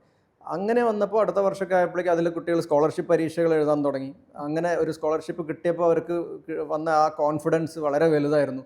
അവർക്ക് മനസ്സിലായി ഞങ്ങൾക്കും ഇത് ചെയ്യാൻ പറ്റുമെന്ന്. കാരണം അല്ലെങ്കിൽ 90% കുട്ടികളും അക്കാഡമിക്സിൽ നിന്ന് മാറി മറ്റ് ജോലികളിലേക്കൊക്കെ പോയിരുന്നതും ഒക്കെ ആയിരുന്നു. പക്ഷേ പതുക്കെ പതുക്കെ ആ കുട്ടികൾക്കും മെയിൻ സ്ട്രീം കുട്ടികളോട് മത്സരിക്കാനും അവരുടെ കൂടെ അത് ലേണിംഗ് മുന്നോട്ട് കൊണ്ടുപോകാനൊക്കെ ഉള്ള ഒരു കോൺഫിഡൻസ് കൊടുക്കാൻ പറ്റി എന്നുള്ളത് നമുക്ക് വളരെ വളരെ ടച്ചിങ്ങും സന്തോഷകരവുമായ കാര്യമായിരുന്നു. പിന്നെ ട്രൈബൽ സ്കൂൾസിന് പുറമെ ഓർഫനേജസ്, അനാഥാലയങ്ങളിലും ഡെസ്റ്റിറ്റ്യൂട്ട് ഹോംസിലും ഈവൻ ഓൾഡ് ഏജ് ഹോംസിലും ഇത്തരം സ്ഥലങ്ങളിൽ കൺവെൻഷണൽ ക്വിസിങ് എപ്പോഴും പറയാറുണ്ടല്ലോ, ഒരു പ്രത്യേക ഒരു എലൈറ്റ് ക്ലാസ്സിൻ്റെ ഇടയിലാണ് ഇത് നടക്കുന്നത്. പക്ഷേ ഇത് അങ്ങനെ അതിൽ പ്രത്യേകിച്ച് കാര്യമൊന്നുമില്ല. ഓരോ വ്യക്തിക്കും താല്പര്യമുള്ള എന്തെങ്കിലുമൊക്കെ ഉണ്ടാവും. ഇപ്പം നമ്മൾ ചിലർ പറയാറുണ്ട് ഒന്നും താല്പര്യമില്ല, സയൻസും ഇഷ്ടമല്ല, സ്പോർട്സും ഇഷ്ടമില്ല, ലിറ്ററേച്ചറും ഇഷ്ടമില്ല, വെറുതെ രാഷ്ട്രീയം പറഞ്ഞിരിക്കാനാണ് ഇഷ്ടം എന്ന് പറയാം. അപ്പം നമ്മൾ രാഷ്ട്രീയത്തെ സംബന്ധിച്ച് ക്വിസ് നടത്തി കൊടുക്കും, അപ്പോൾ അവർക്ക് ഹാപ്പി ആവും. ഇനി അതുപോലും ഇഷ്ടമല്ല എന്നുണ്ടാണെങ്കിൽ ഭക്ഷണം കഴിക്കാൻ ഇഷ്ടമുണ്ടാവും, അപ്പോൾ നമ്മൾ ഭക്ഷണത്തെക്കുറിച്ച് ഫുഡ് ക്വിസ് നടത്തും. അതായത് എല്ലാ വ്യക്തികളുടെ ഉള്ളിൽ എന്തെങ്കിലുമൊക്കെ ഒരു ഇഷ്ടം അവരറിയാതെ പോലും ഉണ്ടാവും. അപ്പോൾ അത് കൊടുത്തുകൊണ്ട് അതിനൊരു ഗെയിമിലേക്ക് കൊണ്ടുപോകും. അതാണ് ഗെയിമിഫിക്കേഷൻ. ഇതെല്ലാം ഒരു അടിസ്ഥാനപരമായിട്ടൊരു ഗെയിമിഫിക്കേഷനാണ്. നമ്മുടെ ഉള്ളിൽ നമ്മളെ തന്നെ ഒന്ന് പരീക്ഷിക്കാനും നമ്മളെവിടെ നിൽക്കുന്നു എന്ന് അറിയാനും ഒക്കെ പറ്റും. അപ്പം ഈ ഇത്തരം സ്ഥാപനങ്ങളിലൊക്കെ അതാണ് ശരിക്കും വർക്കൗട്ട് ആവുന്നത്. ക്വിസ് കോമ്പറ്റീഷന് ചെല്ലുന്ന സമയത്ത് എനിക്ക് പറ്റും അല്ലെങ്കിൽ ഇതെന്നെ കൊണ്ട് ചെയ്യാൻ പറ്റും എന്നുള്ളൊരു കോൺഫിഡൻസ് കൂടെ ആൾക്കാരിൽ ബിൽഡ് ചെയ്യേണ്ടി വരും. കാരണം എല്ലാവരും ഭയങ്കര ടെൻസ്ഡ് ആയിട്ട് നിൽക്കുകയായിരിക്കും, ഒരു മത്സരത്തിന് ഇറങ്ങാണ്. അപ്പം അങ്ങനെയുള്ള സമയത്ത് അതും ഒരു ഗെയിമിഫിക്കേഷനാണ്. കുട്ടികളെ ഭയങ്കര അവരെ കാമാക്കുക, ഭയങ്കര സ്ട്രെസ് ഫ്രീ ആക്കുക എന്നുള്ളത്. അതിനെന്തെങ്കിലും ചെയ്യാറുണ്ടോ? സത്യം പറയണത് അതാണ് കൂടുതൽ ചാലഞ്ചിങ്. എല്ലാ ക്വിസ് തുടങ്ങുമ്പോഴും നമ്മൾ ഈ ക്വിസിനെ എങ്ങനെ സമീപിക്കണം എന്ന് നമ്മൾ ആദ്യം ഒന്ന് പറഞ്ഞു കൊടുക്കാൻ ശ്രമിക്കാറുണ്ട്. ലിനസ് പോളിംഗ് എന്ന് പറഞ്ഞ വ്യക്തിയുണ്ട്. 2 വ്യത്യസ്ത വിഷയങ്ങളിൽ നൊബേൽ സമ്മാനം നേടിയ ആളാണ്, കെമിസ്ട്രിക്കും സമാധാനത്തിനും. പുള്ളിയുടെ ഒരു ഫേമസ് കോട്ടാണ്, the best way to have a good idea is to have lot of ideas. നമുക്ക് എന്തെങ്കിലും ഒരു നല്ല ഐഡിയ കിട്ടണമെങ്കിൽ ആദ്യം കുറേ ഐഡിയകൾ ഉണ്ടായിരിക്കണം. അപ്പം കുട്ടികളോട് നമ്മൾ പറയാറ് ഈ ക്വിസ് നിങ്ങൾ അങ്ങനെ വേണം സമീപിക്കാൻ. കുറേ ചോദ്യങ്ങൾ, ഒരു 30, 40, 50 ചോദ്യങ്ങൾ വരുന്നേക്കാം. ഓരോ ചോദ്യത്തിൽ നിന്നും 2, 3 അറിവുകൾ കിട്ടിയേക്കാം. അതിൻ്റെ കൂടെ തന്നെ ഈ ചോദ്യങ്ങൾ എങ്ങനെ ഫേസ് ചെയ്യണം, ഇതേപോലുള്ള ചോദ്യങ്ങൾ ഇനി കിട്ടിക്കഴിഞ്ഞാൽ എങ്ങനെ ഫേസ് ചെയ്യണമെന്നും എങ്ങനെ അത് ബ്രേക്ക് ചെയ്ത് ഉത്തരത്തിലേക്ക് പോകണമെന്നും ഈ ഗെയിം എങ്ങനെ കളിക്കണമെന്നും അങ്ങനെ ഒരുപാട് ടിപ്സ് നിങ്ങൾക്ക് ഈ ഗെയിം കഴിയുന്നതോടെ കിട്ടും. പിന്നെ 50, 60, 100 കുട്ടികൾ ചിലപ്പോൾ ഉണ്ടാവും. അപ്പോൾ എന്തായാലും ആദ്യം തന്നെ മനസ്സിൽ ഉറപ്പിക്കേണ്ടത് ഇത് 4 പേര് ഫൈനലിലേക്ക് പോകും, അല്ലെങ്കിൽ ഒരാൾ ജയിക്കും, ഒരു ടീം ജയിക്കും, 2, 3, 4 സ്ഥാനക്കാർ വിജയികളാവും. അവിടെ ആയാലും താഴെ ആണെങ്കിലും, ഇപ്പം ഫൈനൽ സ്റ്റേജിൽ കയറിയില്ല, താഴെ ക്വാളിഫൈ ആവാത്തവർ താഴെ ഇരുന്നിട്ട് ആ ക്വിസ് മുഴുവൻ കണ്ടാലും ആ സ്റ്റേജിൽ കിട്ടുന്ന അതേ അറിവ് തന്നെയാണ് ഇവർക്കും കിട്ടുന്നത്. അപ്പം ഈ കാര്യങ്ങളൊക്കെ ആദ്യം തന്നെ പറയുമ്പോൾ കുട്ടികളിൽ ഒരു പക്ഷേ ആ ടെൻഷൻ കുറച്ച് റിലീവ് ആവാറുണ്ട്. ഒരു സമയത്ത് മലയാളം ചാനലുകളിൽ ഈ ക്വിസ് കോമ്പറ്റീഷൻസ് ഒക്കെ ഭയങ്കര സജീവമാണ്, ഇപ്പോഴും ഉണ്ട്. ശരിക്കും അങ്ങനത്തെ ക്വിസ് കോമ്പറ്റീഷൻസ് ഒക്കെ കാണാറുണ്ടോ? മലയാളം ചാനലുകളിൽ സത്യം പറയുകയാണെങ്കിൽ ക്വിസ് മത്സരങ്ങൾ വളരെ കുറവാണെന്നാണ് എനിക്ക് തോന്നിയിട്ടുള്ളത്. ഇപ്പോൾ BBC പോലുള്ള ചാനലൊക്കെ എടുത്ത് അറ്റ് എ ടൈം എന്തായാലും 2, 3 ക്വിസ് മത്സരങ്ങൾ അവിടെ നടക്കാറുണ്ട്. സ്കൂൾ കുട്ടികൾക്ക് വേണ്ടിയിട്ടുള്ളത്, കോളേജ് കുട്ടികൾക്ക് വേണ്ടിയിട്ടുള്ളത്, സീനിയേഴ്സിന് വേണ്ടിയിട്ടുള്ളത്, അങ്ങനെ പല ക്വിസുകളും നടക്കാറുണ്ട്. കേരളത്തിൽ നമ്മൾ പറയാറ് ഈ നീലക്കുറിഞ്ഞി പൂക്കുമ്പോൾ പോലെ വല്ലപ്പോഴും ഒക്കെയാണ് ശരിക്കും ഈ പ്രൊഫഷണൽ ക്വിസിങ്ങിൻ്റെ സാധ്യതകൾ ഉപയോഗിച്ചുകൊണ്ടുള്ള ക്വിസ് മത്സരങ്ങൾ നടക്കുന്നുള്ളത്. പിന്നെ നടക്കുന്നത് പലതും ഷോ ആണ്. ക്വിസ് ഷോയും ക്വിസ് മത്സരവും തമ്മിൽ വളരെ വ്യത്യാസമുണ്ട്. ക്വിസ് ഷോ എന്ന് പറഞ്ഞാൽ അതിൻ്റെ ഒരു സസ്പെൻസും ഡ്രാമയും ഒക്കെ 90% ഉണ്ടോ. ചോദ്യങ്ങളും ക്വിസിങ്ങും വളരെ കുറവായിരിക്കും. പാർട്ടിസിപ്പൻസുമായിട്ടുള്ള ഇൻറ്ററാക്ഷനും അവർ ജയിക്കുന്നതും തോൽക്കുന്നതും അവരുടെ എന്താ പറയുക, അവരുടെ മുഖത്ത് വരുന്ന ഭാവങ്ങളും സെൻറ്റിമെൻസും ഒക്കെയാണ് ആ ഷോയിൽ സാധാരണ കൂടുതലും കാണാറ്. അത്തരം ഷോ ആണ് കൂടുതൽ നടക്കുന്നത്. ഉള്ളതുകൊണ്ട് തന്നെ നമ്മൾ അധികം അങ്ങനെ ഫോളോ ചെയ്യാറില്ല. പക്ഷെ നല്ല ക്വിസ് വളരെ റയറായിട്ട് നടന്നിട്ടുണ്ട്. അത്തരം മത്സരങ്ങൾ കാണാൻ ശ്രമിക്കാറുണ്ട്. ഇപ്പോൾ പറഞ്ഞല്ലോ ചാനലിൽ അവർ കുറേയൊക്കെ ഈ ഷോയ്ക്ക് വേണ്ടിയിട്ട് കുറേ സെൻറ്റിമെൻറ്റ്സും കാര്യങ്ങളൊക്കെ കൊണ്ടുവരുന്നു. ഇനിയിപ്പോൾ അത് കൊടുക്കുന്നില്ല, അല്ലെങ്കിൽ അത് ചെയ്യുന്നില്ല എന്ന് തീരുമാനിച്ചു കഴിഞ്ഞാൽ പിന്നെ എന്താണ് അതിനകത്തൊരു ഫൺ ഫാക്ടർ ഉള്ളത്? അല്ലെങ്കിൽ അങ്ങനെ പിന്നെ ആ ക്വിസിങ് എൻ്റർടൈൻ ചെയ്യാൻ താങ്കളുടെ കയ്യിൽ ഇപ്പം എന്താ ഉള്ളത്? ഈ ഫൺ ഫാക്ടറും സസ്പെൻസും ഡ്രാമയും വേണ്ട എന്നല്ല അതിൻ്റെ അർത്ഥം. അതായത് 100%-ൽ 95% അതായി 5% ക്വിസ് ആവരുത് എന്നാണ് അർത്ഥമുള്ളൂ. നേരെ മറിച്ച് ഒരു 50% ക്വിസിങ്ങും ഈ ക്വിസിങ് എഫക്റ്റീവായിട്ട് ആളുകളുടെ ഇടയിൽ എത്താൻ വേണ്ടി ഈ ഫണ്ണും എൻ്റർടൈൻമെൻറ്റ് അത് തന്നെയാണ് ശരിക്കും ചെയ്യുന്നത്. നമ്മളും ചെയ്യുന്നത് അത് തന്നെയാണ്. ഈ ഒരു ബാലൻസിങ്ങിൻ്റെ പ്രശ്നമാണത്. അപ്പം നമ്മൾ അവിടെ ചെയ്യേണ്ട ഒരു കാര്യം പല രീതിയിലും എൻ്റർടൈൻമെൻറ്റ് കൊണ്ടുവരാം. ഒന്നുകിൽ ഈ മത്സരാർത്ഥികൾ തമ്മിലുള്ള കോമ്പറ്റീഷൻ സ്പിരിറ്റ് തന്നെ എൻ്റർടൈനിങ് ആവാം.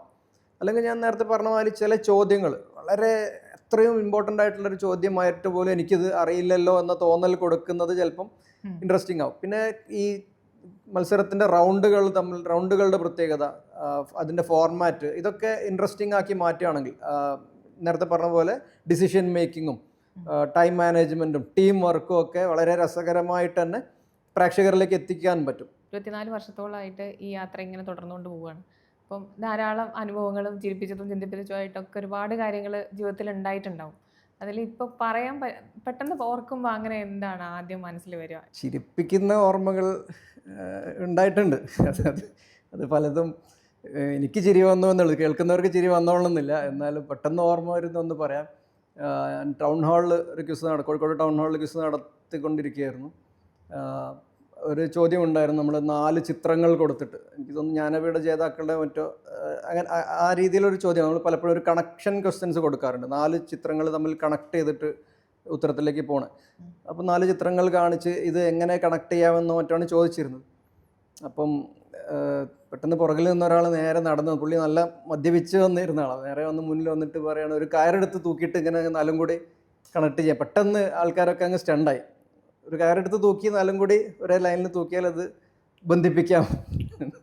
പുള്ളി വളരെ സീരിയസ് ആയിട്ട് പറഞ്ഞാന്ന് തോന്നുന്നു. അത് ഒരു പെട്ടെന്ന് പാർട്ടിസിപ്പൻസും ഓഡിയൻസും ഞാനും തന്നെ ഒരു നിമിഷം സ്റ്റണ്ടായിപ്പോയി. പുള്ളി പറഞ്ഞത് വളരെ ശരിയായിരുന്നു, ഒരു കയറിട്ട് തൂക്കി 4ഉം കൂടെ ബന്ധിപ്പിക്കാവുന്നതേ ഉള്ളൂ. ഒരു ക്വിസിൽ ഞാൻ ചോദ്യം ഉണ്ടായിരുന്നു, നമ്മുടെ പി ടി ഉഷയുടെ കോച്ച് ഉണ്ട്, ആദ്യമായി ദ്രോണാചാര്യ അവാർഡ് ലഭിച്ച ഇന്ത്യക്കാരൻ, ഒരു മലയാളിയാണ്. പി ടി ഉഷയുടെ കോച്ചായിരുന്ന ഓം നമ്പ്യാർ സാറാണ്. അപ്പം അതിന് ഉത്തരം ഓം നമ്പ്യാർ ആയിരുന്നു. ഉത്തരം ഞാൻ പറഞ്ഞ് അദ്ദേഹത്തിൻ്റെ ഫോട്ടോ കാണിക്കുമ്പോൾ ഓഡിയൻസിൻ്റെ ഇടയിൽ നിന്ന് പെട്ടെന്ന് ആളുകളൊക്കെ അങ്ങോട്ട് നോക്കും. പുള്ളി അവിടെ ഇരിക്കുന്നുണ്ട്, ഓം നമ്പ്യാർ സാർ അവിടെ തന്നെ ഉണ്ടായിരുന്നു. അത് വളരെ സർപ്രൈസിങ്ങും സന്തോഷകരവുമായിരുന്നു. പിന്നെ വേറൊരു ക്വിസ് മത്സരത്തിൽ, ഒരു റെസിഡൻസ് അസോസിയേഷനിൽ ക്വിസ് നടത്തിയപ്പം ഒരു വ്യക്തിയെക്കുറിച്ച് ചോദ്യം ഉണ്ടായിരുന്നു. അദ്ദേഹത്തെക്കുറിച്ച് പത്രത്തിലൊക്കെ വന്നതാണ്. കുറേ വർഷങ്ങളായിട്ട് 5 വർഷങ്ങളോളമായി ഭക്ഷണം കഴിക്കാതെ സൂര്യപ്രകാശത്തിൽ നിന്ന് എനർജി ഉണ്ടാക്കുന്നു എന്ന് പറഞ്ഞ ഒരാളുണ്ട്, വെള്ളം മാത്രം കഴിച്ച് ജീവിച്ച. അദ്ദേഹത്തിൻ്റെ പേര് ഹീര രത്തൻ മനേക് എന്നായിരുന്നു, ഗുജറാത്തിയായിരുന്നു. അപ്പോൾ അദ്ദേഹത്തെക്കുറിച്ചായിരുന്നു ചോദ്യം. ഉത്തരം ആർക്കും പറയാൻ പറ്റിയില്ല. പെട്ടെന്ന് പാർട്ടിസിപ്പൻസ് പറഞ്ഞിട്ടില്ലെങ്കിൽ നമ്മൾ ഓഡിയൻസിനോട് ചോദിക്കും. ഓഡിയൻസിൻ്റെ ഇടയിൽ നിന്ന് ഒരു ലേഡി വളരെ ആവേശത്തോടെ വന്ന് ഉത്തരം പറഞ്ഞു, ഹിരരത്തൻ മനേക് എന്ന് പറഞ്ഞു. അപ്പോൾ ഞാൻ ചോദിച്ചു, അദ്ദേഹത്തെ പരിചയമുണ്ടോ, ഇങ്ങനെ എത്ര ആവേശത്തോടെ പറയുന്നത്? അപ്പോൾ പറഞ്ഞു, എൻ്റെ അച്ഛനാണ്. അപ്പോൾ ഇങ്ങനെയുള്ള അനുഭവങ്ങളൊക്കെ ഉണ്ടായിട്ടുണ്ട് പലപ്പോഴും. ചില ചോദ്യങ്ങൾ കഴിഞ്ഞ് ക്വിസ് കഴിഞ്ഞ് പുറത്തേക്ക് ഇറങ്ങുന്ന സമയത്ത്, എനിക്കൊന്ന് MS സ്വാമിനാഥൻ, അദ്ദേഹത്തെക്കുറിച്ചുള്ള ചോദ്യം ഉണ്ടായിരുന്നു. അന്ന് ക്വിസ് കഴിഞ്ഞ് പുറത്ത് ഇറങ്ങിയപ്പോഴാണ് ന്യൂസ് വന്നത്, അദ്ദേഹം അന്തരിച്ചു എന്ന്. ഇങ്ങനത്തെ ചില എൻ്റെ ഓർമ്മയിൽ ഉള്ള സംഭവം പെട്ടെന്ന് പറയാൻ പറ്റിയത് ഇതൊക്കെയായിരുന്നു. എത്രയൊക്കെ പറഞ്ഞാലും ആളുകളിലേക്ക് അത്ര എത്താത്ത ഒരു മേഖല തന്നെയാണ്. അതാണ് പ്രൊഫഷനായിട്ട് എടുക്കുന്നത്. സ്വാഭാവികമായിട്ടും അതിനകത്ത് സ്മൂത്തായ റോഡിനേക്കാളും ഏറ്റവും കൂടുതൽ സമയം ജേണി ഉണ്ടായിട്ടുണ്ടാവുക ഏറ്റവും ബുദ്ധിമുട്ടേറിയ യാത്ര തന്നെയായിരിക്കും. എങ്ങനെയാണ് മുന്നോട്ട് കൊണ്ടുപോയത്, അല്ലെങ്കിൽ എന്തൊക്കെയായിരുന്നു ആ വെല്ലുവിളി ഉണ്ടായിരുന്നത്? ഈ ഒരു പ്രൊഫഷൻ തിരഞ്ഞെടുക്കുമ്പോൾ നമുക്ക് പുറകോട്ട് നോക്കുമ്പം ഇത് ചെയ്ത ഒരാൾ പോലും ഇല്ല. കേരളത്തിൽ മുഴുവൻ സമയം ക്വിസിങ് നടത്തുന്നൊരു സ്ഥാപനം ഇല്ല എന്നുള്ളതായിരുന്നു ആദ്യത്തെ കാര്യം. നമുക്കൊരു മോഡലില്ല അത് ഫോളോ ചെയ്യാൻ. രണ്ടാമത്തത്, ഇത് കേട്ട എല്ലാവരും തന്നെ എൻ്റെ അടുത്ത് പറയുന്നത് നല്ലതൊക്കെ തന്നെയാണ്, പക്ഷേ മറ്റെന്തെങ്കിലും ഒരു ജോലിക്ക് പോയി അതിൻ്റെ കൂടെ ഇത് ചെയ്താൽ മതി. കാരണം ഇപ്പോഴും കേരളത്തിൽ ഇപ്പം ക്വിസ് നടത്തുന്ന ആളുകളെടുത്താൽ 90% കൂടുതലും അങ്ങനെ മറ്റ് പ്രൊഫഷണൽ ജോലി ചെയ്ത് അതിൻ്റെ കൂടെ കുറച്ച് സമയം കണ്ടെത്തി ക്വിസിങ് ചെയ്യുന്നവരാണ്. പ്രൊഫഷണലി ക്വിസിങ് മാത്രം ചെയ്യുന്നവർ 1, 2, 3 അതിൽ കൂടുതൽ ഒരു കാലത്തും ഉണ്ടായിട്ടില്ല, ഫുൾ ടൈം ക്വിസിങ് മാത്രം ചെയ്യുന്നത്. അപ്പം അതൊരു വെല്ലുവിളിയാണെന്ന് പറയാം. 2, ഇവിടെ ക്വിസിങ് കമ്പനീസ് ഞങ്ങൾ തുടങ്ങിയ സമയത്ത് ഒരു 18 വർഷത്തോളം വേറെ ആരും കേരളത്തിൽ ഫുൾ ടൈം രജിസ്റ്റേർഡ് ഇങ്ങനെ ഡെഡിക്കേറ്റഡ് ആയിട്ട് ഇത് ചെയ്തിട്ടില്ലായിരുന്നു. പിന്നെ ഉള്ളത്, കേരളത്തിൽ നമുക്കറിയാലോ, നമ്മൾ പൊതുവേ മലയാളികൾ പറയാറ് ബുദ്ധിജീവികൾ എന്ന് പറയുന്ന ഒരു കുറച്ച് സർക്കാസ്റ്റിക്കായിട്ട് പറയുന്നത്, പലപ്പോഴും പല ക്വിസ് മത്സരങ്ങളിലും നമ്മൾ ഇപ്പം നേരത്തെ പറഞ്ഞു, ഒരു ക്വിസ് തയ്യാറാക്കുന്നതിൽ ഒരുപാട് എഫേർട്ടുണ്ട്. അത് ഒരു ക്വിസ് മാസ്റ്റർ മാത്രമല്ല, ക്വിസിൻ്റെ റിസർച്ച് ടീമും കണ്ടൻറ് ടീമും ക്വിസ് മാസ്റ്റേഴ്സും എല്ലാവരും ഒരുമിച്ച് ഇരുന്നിട്ടാണ് ഇപ്പം എസ്പെഷ്യലി ഞങ്ങളുടെ ക്വിസ് മത്സരങ്ങൾ. അപ്പം അതിന് എന്തായാലും സമയമെടുക്കും, ധാരാളം സമയം ചിലവാകും, ആളുകളുടെ എഫേർട്ടും വേണ്ടി വരും. അപ്പം അതിന് സ്വാഭാവികമായിട്ടും അതിൻ്റെ ഒരു കോസ്റ്റ് ഹൈ ആവും. അപ്പോൾ അങ്ങനെ നടക്കുന്ന പല ക്വിസ് മത്സരങ്ങൾ പലരും ചോദിക്കുന്നത് നമ്മൾ കേട്ടിട്ടുണ്ട്. ഇതിൻ്റെ ആവശ്യമൊന്നുമില്ല, ഇതിനു വേണ്ടി ഇത്ര കാശ് ചിലവാക്കേണ്ട, ഏതെങ്കിലും മാഷുമാരെ കൊണ്ട് തലേന്ന് കുറച്ച് ക്വസ്റ്റ്യൻസ് എഴുതിയെടുത്ത് ഒന്ന് ചോദിക്കേണ്ട കാര്യമേ ഉള്ളൂ. ഇങ്ങനെ ഒരു ആറ്റിറ്റ്യൂഡ് ഇപ്പോഴും പല ഓർഗനൈസേഴ്സിൻ്റെ അടുത്തും കാണാറുണ്ട്. ഇതിനു വേണ്ടി ഇത്രയും സമയം എഫേർട്ടും പണമൊന്നും ചിലവാക്കേണ്ട എന്നുള്ളത്. ഇതൊരു ഒരു ഒരു ഒരു ട്രെൻഡ് പൊതുവേ ഒരു ഫീലാണ്. ഇങ്ങനെയുള്ളൊരു ഇത് അറ്റ്മോസ്ഫിയറിലുണ്ട്. പിന്നെ നമ്മുടെ ഒരു ജേണിയിൽ ഫേസ് ചെയ്ത വെല്ലുവിളി എന്ന് പറഞ്ഞാൽ അതിപ്പം ഏത് പ്രൊഫഷനിലൊക്കെ ഉള്ളതുപോലെ ചില വ്യക്തികൾക്ക് ഇപ്പോൾ ചില വ്യക്തികളുണ്ടാവും മറ്റുള്ളവർക്ക് എന്തെങ്കിലും ഒരു ഉപദ്രവം ചെയ്താൽ വളരെ സന്തോഷം, ഇന്ന് ഞാൻ കാരണം ഒരു വിഷമം ഉണ്ടാക്കാൻ സാധിച്ചു എന്നൊക്കെ പറയുകയാണ്. അങ്ങനെയുള്ള ആളുകളെ നമ്മളിവിടെയും ഫേസ് ചെയ്തിട്ടുണ്ട്. ഈവൻ ഇത്രയും സാധ്യതകളുള്ള ഒരു ഗെയിമായിട്ട് പോലും ഇതിൻ്റെ പ്രചരണത്തിന് വേണ്ടിയിട്ട് നമ്മൾ പല കാര്യങ്ങളും പ്ലാൻ ചെയ്യുമ്പോൾ എന്തെങ്കിലുമൊക്കെ ഒരു കാരണം പറഞ്ഞ് അത് മുടക്കാൻ ശ്രമിച്ചവരുണ്ട്. ഇപ്പോൾ ഈവൻ ഗവൺമെൻറ് തലത്തിൽ പല IAS IPS ഓഫീസേഴ്സ് നമ്മൾ സഹായിച്ചു എന്ന് പറഞ്ഞല്ലോ. അതേപോലെ തന്നെ പലരും ഇതിനു വേണ്ടി ഇത് ചെയ്യണ്ട എന്ന് മനഃപൂർവ്വം വിചാരിച്ച് ഇത് മുടക്കാൻ ശ്രമിച്ചവരൊക്കെ ഉണ്ട്. ഇതൊക്കെ പിന്നെ എല്ലാ പ്രൊഫഷനിലും വരുന്ന തരം വെല്ലുവിളികളാണ്. പക്ഷേ നമ്മളെ ക്വിസിങ് പഠിപ്പിച്ചത് ഇതൊക്കെ ഒരു സ്പോർട്സ്മാൻ സ്പിരിറ്റിലെടുത്ത് പറയാറുണ്ട്, shake your hands and move on. അങ്ങനെ അതൊരു പ്രോബ്ലമാണ്. നമ്മൾ ആ പ്രോബ്ലം വന്നു കഴിഞ്ഞാൽ അതിൻ്റെ സൊല്യൂഷൻ കണ്ടെത്തുന്നതും ഒരു ക്വിസർക്ക് പറ്റിയ രീതിയിലാവണമല്ലോ. ഇത്തരം വെല്ലുവിളികളും നമ്മൾ പതുക്കെ ചിരിച്ചുകൊണ്ട് ഗ്രേസ്ഫുള്ളി അതിനെ ഡീൽ ചെയ്യുന്നു. അതിനൊരു സൊല്യൂഷൻ കണ്ടെത്താൻ നമ്മുടെ കൂടെ നിൽക്കുന്ന നല്ല വ്യക്തികളുമായി ചേർന്ന് ശ്രമം നടത്തുന്നു. അത് ഇറ്റ് ഗോസ് ഓൺ. ഇപ്പോൾ നേരത്തെ പറഞ്ഞതിനോട് ആഡ് ഓൺ ചെയ്ത് ചോദിക്കുകയാണ്, ശരിക്കും കേരളത്തിലെ ക്വിസ് മാസ്റ്റർക്ക് എത്രയാണ് റെമ്യൂണറേഷൻ വരുന്നത്? ഭയങ്കര പൈസ ചിലവുള്ള കാര്യമാണോ ക്വിസിങ് എന്ന് പറയുന്നത്? അല്ലെങ്കിൽ സ്നേഹത്തിനെ വിളിക്കുമ്പം നല്ല പൈസയാണെന്ന് എന്നൊക്കെ പറയുന്നത് കേട്ടിട്ടുണ്ടോ? അങ്ങനെ പറയുന്നത് കേട്ടിട്ടുണ്ട്. പക്ഷേ അതിൻ്റെ കാര്യം ഇതാണ്, നമ്മളിപ്പോൾ എൻ്റെ 25ാമത്തെ വർഷമാണ് ക്വിസിങ്ങിൽ. അതേ സമയത്ത് കഴിഞ്ഞ വർഷം തുടങ്ങിയ ആളുകളുണ്ട്. എൻ്റെ ഓർമ്മ ശരിയാണ്, ഞാൻ ആദ്യമായിട്ട് നടത്തിയ ക്വിസിന് എനിക്ക് 300 രൂപയാണ് ലഭിച്ചത്. അപ്പോൾ അത് എല്ലാവരുടെയും ഏത് മേഖലയിലാണ് ആദ്യത്തെ കുറച്ച് വർഷം സ്ട്രഗിളിംഗ് ആണ്. നമ്മളതിൽ ഫീൽഡിൽ പിടിച്ച് നിൽക്കാനും ഫീൽഡ് മനസ്സിലാക്കാനുള്ള സമയമാണ്. അപ്പോൾ ആ സമയത്ത് നമ്മൾ വാങ്ങുന്ന പോലെ ആയിരിക്കില്ല. പിന്നെ അതായത് നമ്മുടെ എഫേർട്ട് കൂടി. അന്നത്തെ ക്വിസിങ് ഒരു പേപ്പറിൽ കുറച്ച് ചോദ്യങ്ങൾ എഴുതിയെടുത്ത് ചോദിക്കുന്ന ക്വിസിങ് ആയിരുന്നു. പിന്നീടാണ് നമ്മൾ ഈ ഇൻ്റർനെറ്റും കമ്പ്യൂട്ടേഴ്സും ഒക്കെ വന്നതോടുകൂടി ക്വിസിങ് കൂടുതൽ മൾട്ടിമീഡിയ ആയി മാറി. കുട്ടികൾ എൻഗേജ് ചെയ്യണമെങ്കിൽ ഓഡിയോ വീഡിയോ വിഷ്വൽ ഒക്കെ വേണമെന്നായി. അപ്പം വലിയൊരു ചോദ്യം ഒരു മണിക്കൂർ വീഡിയോയിൽ നിന്ന് 10 സെക്കൻഡ് ക്ലിപ്പ് നമ്മളെടുത്ത് കട്ട് ചെയ്ത് ആ ക്ലിപ്പ് വെച്ചിട്ടായിരിക്കും ഒരു ചോദ്യം ഫ്രെയിം ചെയ്യുന്നത്. അപ്പോൾ അതിലേക്കുള്ള എഫേർട്ട് കൂടി. അതിലൊരു എഡിറ്റർ വേണ്ടി വരും, അത്രയും ടൈമും അതിൽ സ്പെൻഡ് ചെയ്യേണ്ടി വരും. ഇങ്ങനെ വരുമ്പം ഞങ്ങളെ സംബന്ധിച്ച് ക്യൂ ഫാക്ടറി ഒരു ടീം ആയിട്ടാണ്, ഓരോ പ്രൊജക്റ്റിലേക്കും ഒരു ടീമായിട്ടാണ് ചെയ്യാറ്. നമ്മളിപ്പോൾ ചെയ്യുന്ന പ്രൊജക്റ്റുകളൊക്കെ ഏകദേശം ഒരു 50,000 രൂപ മുതൽ ഒരു 25 ലക്ഷം രൂപ വരെയുള്ള റേഞ്ചിലാണ് നമ്മളെ ഇങ്ങോട്ട് ആവശ്യപ്പെടാറ്. ഞങ്ങൾ ഒരു പ്രൊഫഷണൽ ടീം ആയതുകൊണ്ട് തന്നെ നമ്മൾ ഇത്രയാണ് ഇതിൻ്റെ ചാർജ് എന്ന് ഒരിക്കലും നമ്മൾ പറയില്ല. ഒരു കോള് വന്നു കഴിഞ്ഞാൽ അവർക്ക് എന്താണ് വേണ്ടത് എന്ന് മനസ്സിലാക്കി അവർക്ക് നമ്മളൊരു കൺസൾട്ടൻസ് പോലെ പറഞ്ഞു കൊടുക്കുകയാണ് ചെയ്യുന്നത്. നിങ്ങൾക്ക് ഇതാണ് ചെയ്യണമെങ്കിൽ ഇങ്ങനെ ചെയ്താൽ മതി. പക്ഷേ കേരളത്തിൽ ഇപ്പോഴും ഒരു 75-80% ക്വിസുകളും വളരെ ചെറിയ പ്രോഗ്രാംസാണ്. ഒരു 5,000 രൂപ ബജറ്റുള്ള, അല്ലെങ്കിൽ 10,000 രൂപ, അല്ലെങ്കിൽ 20,000, 30,000, ഒരു 3,000 മുതൽ 30,000 വരെ രൂപയൊക്കെയാണ് പലരും ക്വിസ് മാസ്റ്റർക്കായി മാറ്റി വെക്കുന്ന തുക. ഇപ്പോഴും അങ്ങനെയുള്ളവർ നമ്മൾ വിളിക്കും. അപ്പോൾ നമ്മൾ എന്ത് ചെയ്യുന്നു വെച്ചാൽ, നമ്മൾ ഇതൊക്കെ ചെയ്യുമ്പോൾ പാരലലി ഞങ്ങൾ ഇൻറ്റേൺഷിപ്പ് പ്രോഗ്രാം കൊടുക്കുന്നുണ്ട്, കോളേജുകളെ ഇതിനൊക്കെ ഭാഗമാക്കുന്നുണ്ട്. ആ കുട്ടികളിൽ ക്വിസ് മാസ്റ്റർ ആവാൻ താല്പര്യമുള്ള കുട്ടികളെ നമ്മൾ ഇതിലേക്ക് കണക്ട് ചെയ്ത് കൊടുക്കും. ഞങ്ങളുടെ ഇൻറ്റേൺഷിപ്പ് കഴിഞ്ഞ കുട്ടികളുണ്ട്. പിന്നെ 5 വർഷത്തിൻ്റെ ഉള്ളിൽ എക്സ്പീരിയൻസ് ഉള്ള ക്വിസ് മാസ്റ്റർമാരുണ്ട്. 5,000 മുതൽ 10,000 വരെ ചാർജ് ചെയ്യുന്നവരുണ്ട്. 10,000 മുതൽ 20,000 വരെ ചാർജ് ചെയ്യുന്നവരുണ്ട്. പാർട്ട് ടൈമായിട്ട് മറ്റ് ജോലികളുടെ കൂടെ തന്നെ ചെയ്യുന്നവരാണ്. പക്ഷേ ഒരു 8-10 ദിവസം ഇതിനു വേണ്ടി മാറ്റി വെച്ച് ക്വിസിങ് ചെയ്യുന്നവരുണ്ട്. അപ്പം അവരുടെ റിക്വയർമെൻറ്റ് എന്താണോ അതിനെ പറ്റിയ ആളുകളെ കൊടുക്കാൻ സഹായിക്കുക എന്നുള്ളതാണ് ഒരു പ്രൊഫഷണൽ ടീം എന്ന നിലയിൽ ഞങ്ങൾ ചെയ്യുന്നത്. അതേപോലെ തന്നെ ഈ വലിയ പ്രൊജക്റ്റുകളുമായി വരുമ്പം തന്നെ അവർക്കറിയാം. ഇപ്പം നമ്മൾ മാതൃഭൂമിയുടെ യെസ് ക്വിസ് മീ എന്ന് പറഞ്ഞ ഇതുപോലെ വലിയൊരു പ്രൊജക്റ്റായിരുന്നു.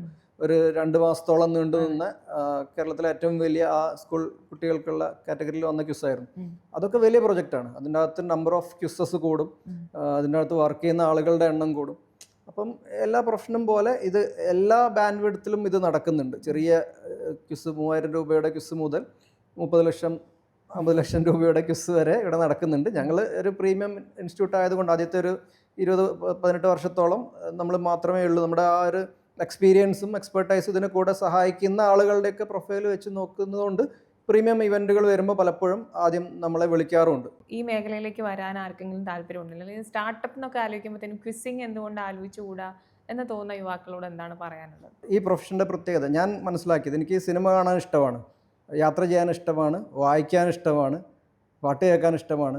അപ്പോൾ ഞാൻ ചെയ്തുകൊണ്ടിരിക്കുന്നത് സിനിമ കാണലും പാട്ട് കേൾക്കലും യാത്രകളും വായനയൊക്കെയാണ്. ഇതിൽ നിന്നാണ്, ഈ പ്രോസസ്സിൽ നിന്ന് കിട്ടുന്ന കാര്യങ്ങളാണ് ഞാൻ ചോദ്യങ്ങളാക്കുന്നത്. പിന്നെ ആളുകളോട് സംസാരിക്കാനും ഇഷ്ടമാണ്. അപ്പം ഇത് മാത്രമേ ശരിക്കും ഇതിൻ്റെ അകത്ത് ചെയ്യുന്നുള്ളൂ. ഈ പ്രൊഫഷൻ്റെ ഒരു കെമിസ്ട്രി എന്ന് പറഞ്ഞാൽ ഇതാണ്. നിങ്ങൾ സിനിമ കാണുന്നു, പാട്ട് കേൾക്കുന്നു, യാത്ര ചെയ്യുന്നു, മാഗസിൻ വായിക്കുന്നു, ആളുകളോട് സംസാരിക്കുന്നു, അതിൽ നിന്ന് കിട്ടുന്ന അറിവുകൾ നിങ്ങൾ ചോദ്യങ്ങളാക്കി മാറ്റുന്നു. പ്ലസ് ഈ പറഞ്ഞ പോലെ ഇതിൻ്റെ ഒരു ഇപ്പം നമ്മൾ IIT, IIM, NIT പോലുള്ള സ്ഥാപനങ്ങളിലൊക്കെ പോകുമ്പോൾ അവിടെ ഇതിനോടൊരു റെസ്പെക്റ്റ് ഉണ്ട്. അപ്പോൾ നമുക്ക് റെസ്പെക്റ്റ് കിട്ടുന്നു, റെക്കഗ്നീഷൻ കിട്ടുന്നു, അത്യാവശ്യം നല്ല പൈസ കിട്ടുന്നു. ഇതിൽ പങ്കെടുക്കുന്ന പലരുടെയും ഹാപ്പിനെസ്സും അക്കംപ്ലിഷ്മെൻറ്റും കിട്ടുന്നു. പല പാരൻസും വളരെ ടച്ചിങ് ആയിട്ട് പറയാറുണ്ട്, ക്വിസിന് വന്നിട്ട് എൻ്റെ കുട്ടി അവസാനം ഈ ചേഞ്ച് വന്നു എന്നുള്ളത്. അവർ തീരെ കോൺഫിഡൻസ് ഇല്ലായിരുന്നു സംസാരിക്കാൻ, പക്ഷേ ഇപ്പം ക്വിസ് നടത്തി.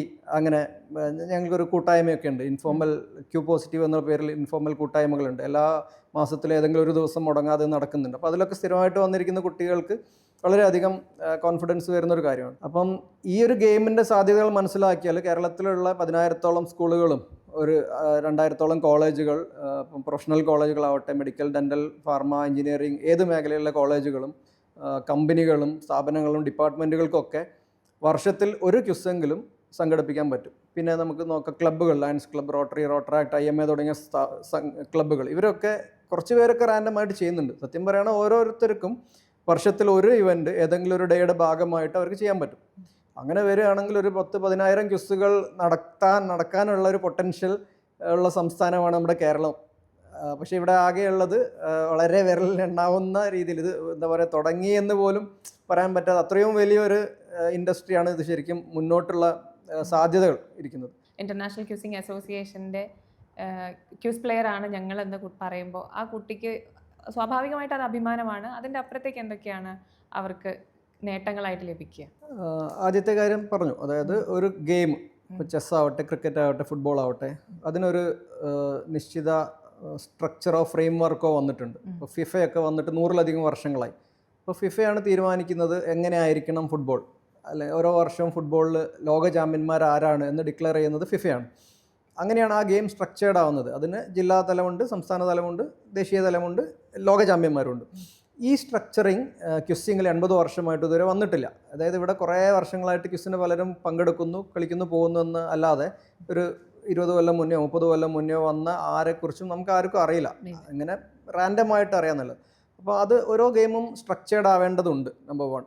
ക്വിസിങ് സ്ട്രക്ചേർഡ് ആയിക്കൊണ്ടിരിക്കുമ്പോൾ കിട്ടുന്ന നേട്ടങ്ങൾ എന്താണെന്ന് വെച്ചാൽ, ഈ ഒരു അഭിമാനകരമായ, അതായത് ഒരു വ്യക്തിയുടെ ജീവിതത്തിൽ ഒരു ഗെയിം, ഒരു പ്രത്യേക ഗെയിം ഇഷ്ടമുള്ള ഒരാൾക്ക് ആ ഗെയിമിൽ അച്ചീവ് ചെയ്യാൻ പറ്റിയ ഏറ്റവും വലിയ 4 ബെഞ്ച് മാർക്സാണ് ലോക ചാമ്പ്യൻ ആവുക, ഒരു നാഷണൽ ചാമ്പ്യൻ ആവുക, സംസ്ഥാന ചാമ്പ്യൻ ആവുക, അല്ലെങ്കിൽ ജില്ലാ ചാമ്പ്യനെങ്കിലും ആവുക. ആ ഒരു ഫീൽ, ഒരു അക്കംപ്ലിഷ്മെൻറ്റ് വളരെ വലുതാണ്. ഇപ്പം നമ്മൾ പറയാറുണ്ട്, പല കായിക മത്സരത്തിലും നാഷണൽ ചാമ്പ്യന്മാരാവുന്നവർക്ക് ഭാരത സർക്കാർ ട്രെയിൻ യാത്ര, ഫ്ലൈറ്റ് യാത്ര പോലും ഫ്രീ ആയിട്ട് കൊടുക്കുന്നുണ്ട്. അവരെ ഒരു രാജ്യം ആദരിക്കുകയാണ്. ഈ ഒരു കാര്യം നോളജ് ഗെയിമായ ക്വിസിൽ ഇതുവരെ വന്നിട്ടില്ല. IQA എക്സാക്ട്ലി കൊണ്ടുവരാൻ ശ്രമിക്കുന്നത് ഇതാണ്. ഓരോ രാജ്യത്തും ഇതിൻ്റെ നാഷണൽ ചാപ്റ്ററുകൾ തുടങ്ങാനാണ് അവർ തീരുമാനിച്ചത്. അതിനൊക്കെ ഒരു പരീക്ഷണമായിട്ട് അവർ ഏഷ്യയിലാണ് ആദ്യം തുടങ്ങിയത്. ഏഷ്യയിൽ തന്നെ ഒരു സംസ്ഥാനം എടുത്തിട്ട് തുടങ്ങാമെന്ന് പറഞ്ഞു. അത് കേരളത്തിലാണ് എൻഡപ്പ് ചെയ്തത്. അപ്പോൾ കേരളത്തിലെ വിദ്യാർത്ഥികളാണ് ഒരു ഇന്നവേ ലോകത്തിൽ ആദ്യമായിട്ട് ഈ അവസരം ലഭിച്ച വിദ്യാർത്ഥികൾ. Registered and recognised quiz players ആവാനും, ഡിസ്ട്രിക്ട് ചാമ്പ്യൻ ആവാനും, സ്റ്റേറ്റ് ചാമ്പ്യൻ ആവാനും, നാഷണൽ ചാമ്പ്യൻ ആവാനും ഇതിന് ഈ ഒരു അവസരമാണ് ഏറ്റവും വലിയ അവസരം. 2, ഈ പറഞ്ഞ മാതിരി ഒരു ഗെയിമിൻ്റെ ലോക സംഘടന, ആ ഗെയിം ഇഷ്ടപ്പെടുന്ന ഒരാൾക്ക് ലോക സംഘടന ഒരു അംഗീകാരം, ഒരു റെക്കഗ്നീഷൻ കൊടുക്കുകയാണ്. You are A registered and recognised quiz player എന്ന്.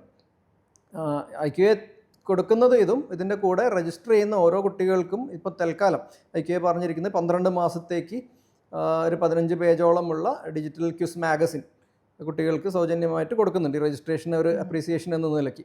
അതിന് പുറമെ ഞാൻ നേരത്തെ പറഞ്ഞല്ലോ, ഓരോ സംസ്ഥാനത്ത് ഓരോ നോളജ് പാർട്ട്ണർമാരുണ്ട്. ഇവിടെ അമൃത യൂണിവേഴ്സിറ്റി, NIT, ഇങ്ങനെ കുറേ പേരുണ്ട്. അതിൽ അമൃത യൂണിവേഴ്സിറ്റിയുടെ പാട്രണേജിലാണ് ഇത് നടക്കുന്നത്. അപ്പോൾ അവർ ഇത്തരം ISRO ശാസ്ത്രജ്ഞന്മാരുമായിട്ടുള്ള മീറ്റിങ്ങും AI റോബോട്ടിക്സ് പോലുള്ള സെഷനുകളും ഈ IQA കൊടുക്കുന്ന ഈ മാഗസിനുകൾക്ക് പുറമെ കുട്ടികൾക്ക് കുറച്ചുകൂടെ പ്രോത്സാഹനത്തിന് വേണ്ടി കുറച്ചുകൂടെ കാര്യങ്ങൾ അവർ ഓഫർ ചെയ്യുന്നുണ്ട്. ഒരു ക്വിസിന് ഇങ്ങനത്തെ രജിസ്റ്റേർഡ് അല്ലാതെ പോകുന്നൊരു കുട്ടിയും IQAയുടെ രജിസ്ട്രേഷൻ എടുത്തൊരു കുട്ടിയും വളരെ സിമ്പിളായിട്ട് 2 മിനിറ്റ് കൊണ്ട് അവരുടെ വെബ്സൈറ്റിൽ കയറി രജിസ്റ്റർ ചെയ്യാവുന്നതാണ്. QR കോഡ് കൊടുത്ത് ചെറിയ വിവരങ്ങളൊക്കെ എൻ്റർ ചെയ്ത് കഴിഞ്ഞാൽ വിത്തിൻ 15 days അവർ രജിസ്ട്രേഷൻ കാർഡും പിന്നെ ഈ മന്ത്ലി മാഗസിൻസും കൊടുത്തു തുടങ്ങുന്നുണ്ട്. അപ്പം ഇന്നേവേ ഈ ഗെയിമിൻ്റെ സ്ട്രക്ചറിങ്ങിൽ ഭാഗമാവുന്ന ആദ്യത്തെ സംസ്ഥാനമാവുകയാണ് നമ്മുടെ കേരളം. അപ്പോൾ ഈ ക്വസ്റ്റ്യൻസ് നമ്മൾ ഫ്രെയിം ചെയ്യുന്നതിനകത്തെ കാര്യങ്ങളൊക്കെ പറഞ്ഞല്ലോ.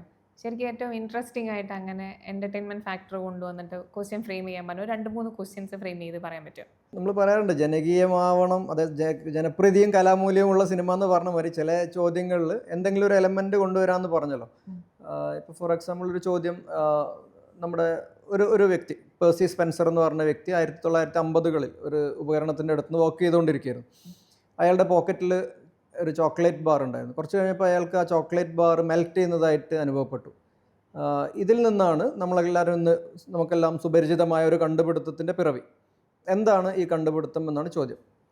അപ്പം ഒരു പക്ഷേ കുട്ടികൾക്ക് അറിഞ്ഞുകൊള്ളുന്നില്ല, വായിച്ചിട്ടുണ്ടാവില്ല ഇതിനെക്കുറിച്ച്. പേഴ്സി സ്പെൻസറെ അത്ര പരിചയം ഉണ്ടായിക്കൊള്ളുന്നില്ല, 50-കളിലാണ്. അപ്പോൾ അറിയാത്തവർക്ക് ഒറ്റയടിക്ക് അറിയില്ല എന്ന് വേണമെങ്കിൽ പറയാം. പക്ഷേ എനിക്ക് തോന്നുന്നു ക്വിസിന് പോണ കുട്ടികൾ അല്ലെങ്കിൽ വർക്ക് ചെയ്യേണ്ട അപ്രോച്ച് ചെയ്യേണ്ട ഒരു രീതിയുണ്ട്. അതായത് അതിൽ പറയുന്ന ഒരു കാര്യം എന്താണ്, ചോക്ലേറ്റ് ബാർ മെൽറ്റായി എന്ന് ഏതോ ഒരു യന്ത്രത്തിൻ്റെ അടുത്ത് നിൽക്കുമ്പോൾ. അപ്പോൾ യന്ത്രത്തിൽ നിന്ന് വന്ന എന്തോ ഒരു കാര്യം വെച്ചിട്ട് ചോക്ലേറ്റ് ബാർ മെൽറ്റായി. ഇതാണ് ശരിക്കും ആ ചോദ്യത്തിൻ്റെ മർമ്മം. ഇങ്ങനെ ആലോചിച്ചാൽ അത് ഫുഡ് ഐറ്റവുമായിട്ട് ബന്ധപ്പെട്ട് എന്തെങ്കിലും കണ്ടുപിടുത്തമാവാം എന്ന് ഊഹിക്കാം. അപ്പോൾ എന്തെങ്കിലും ചില രശ്മികൾ കാരണം ഫുഡ് ഐറ്റം മെൽറ്റാവുന്നു എന്ന് പറഞ്ഞ് ആലോചിച്ച് തുടങ്ങുന്ന ആ ഡയറക്ഷനിലൂടെ വേണമെങ്കിൽ നമുക്ക് അടുക്കളയിലെത്താം. അടുക്കളയിലുള്ള മൈക്രോവേവ് അവനിലേക്കും എത്താം. ഇത് മൈക്രോവേവ് അവൻ്റെ കണ്ടുപിടുത്തം ഈ പേഴ്സി സ്പെൻസറാണ് മൈക്രോവേവ് അവൻ കണ്ടുപിടിച്ചത്. ഇതാണ് ഈ സംഭവമാണ് മൈക്രോവേവ് അവൻ്റെ കണ്ടുപിടുത്തത്തിന് കാരണം. അപ്പോൾ ഇതിലൊരു സാധ്യത ഉണ്ട്. ഇപ്പോൾ എല്ലാവർക്കും എത്താൻ പറ്റുന്നതല്ല, അതിനെ ആ രീതിയിൽ അപ്പുറം ഒരു തോട്ട് മാപ്പ് എന്ന് പറയും നമ്മൾ. ആ തോട്ട് മാപ്പുകൾ ശരിയാക്കി കൊണ്ടുവന്നാൽ ഉത്തരത്തിലേക്ക് എത്താം. അങ്ങനെയൊക്കെ ഉത്തരം പറയാൻ പറ്റിയാൽ തന്നെ ആ കുട്ടിക്ക് കിട്ടുന്ന കോൺഫിഡൻസ് ഭയങ്കര വലുതായിരിക്കും. കാരണം ഒരിക്കലും അത് കേട്ടിട്ട് പോലും ഇല്ല. അമേരിക്കയിലെ ലേബർ ബ്യൂറോയുടെ കണക്ക് പ്രകാരം the most dangerous job in America, ഇത് ഫോബ്സ് മാഗസിനിൽ വന്നൊരു ആർട്ടിക്കിളായിരുന്നു, 2012 വന്നതാണ്. ഏത് എന്നായിരുന്നു ചോദ്യം. അപ്പം ടിമ്പർ കട്ടർ, അതായത് മരം വെട്ടായിരുന്നു ഒരു ഫാറ്റാലിറ്റി അല്ലെങ്കിൽ മോർട്ടാലിറ്റി റേറ്റ്.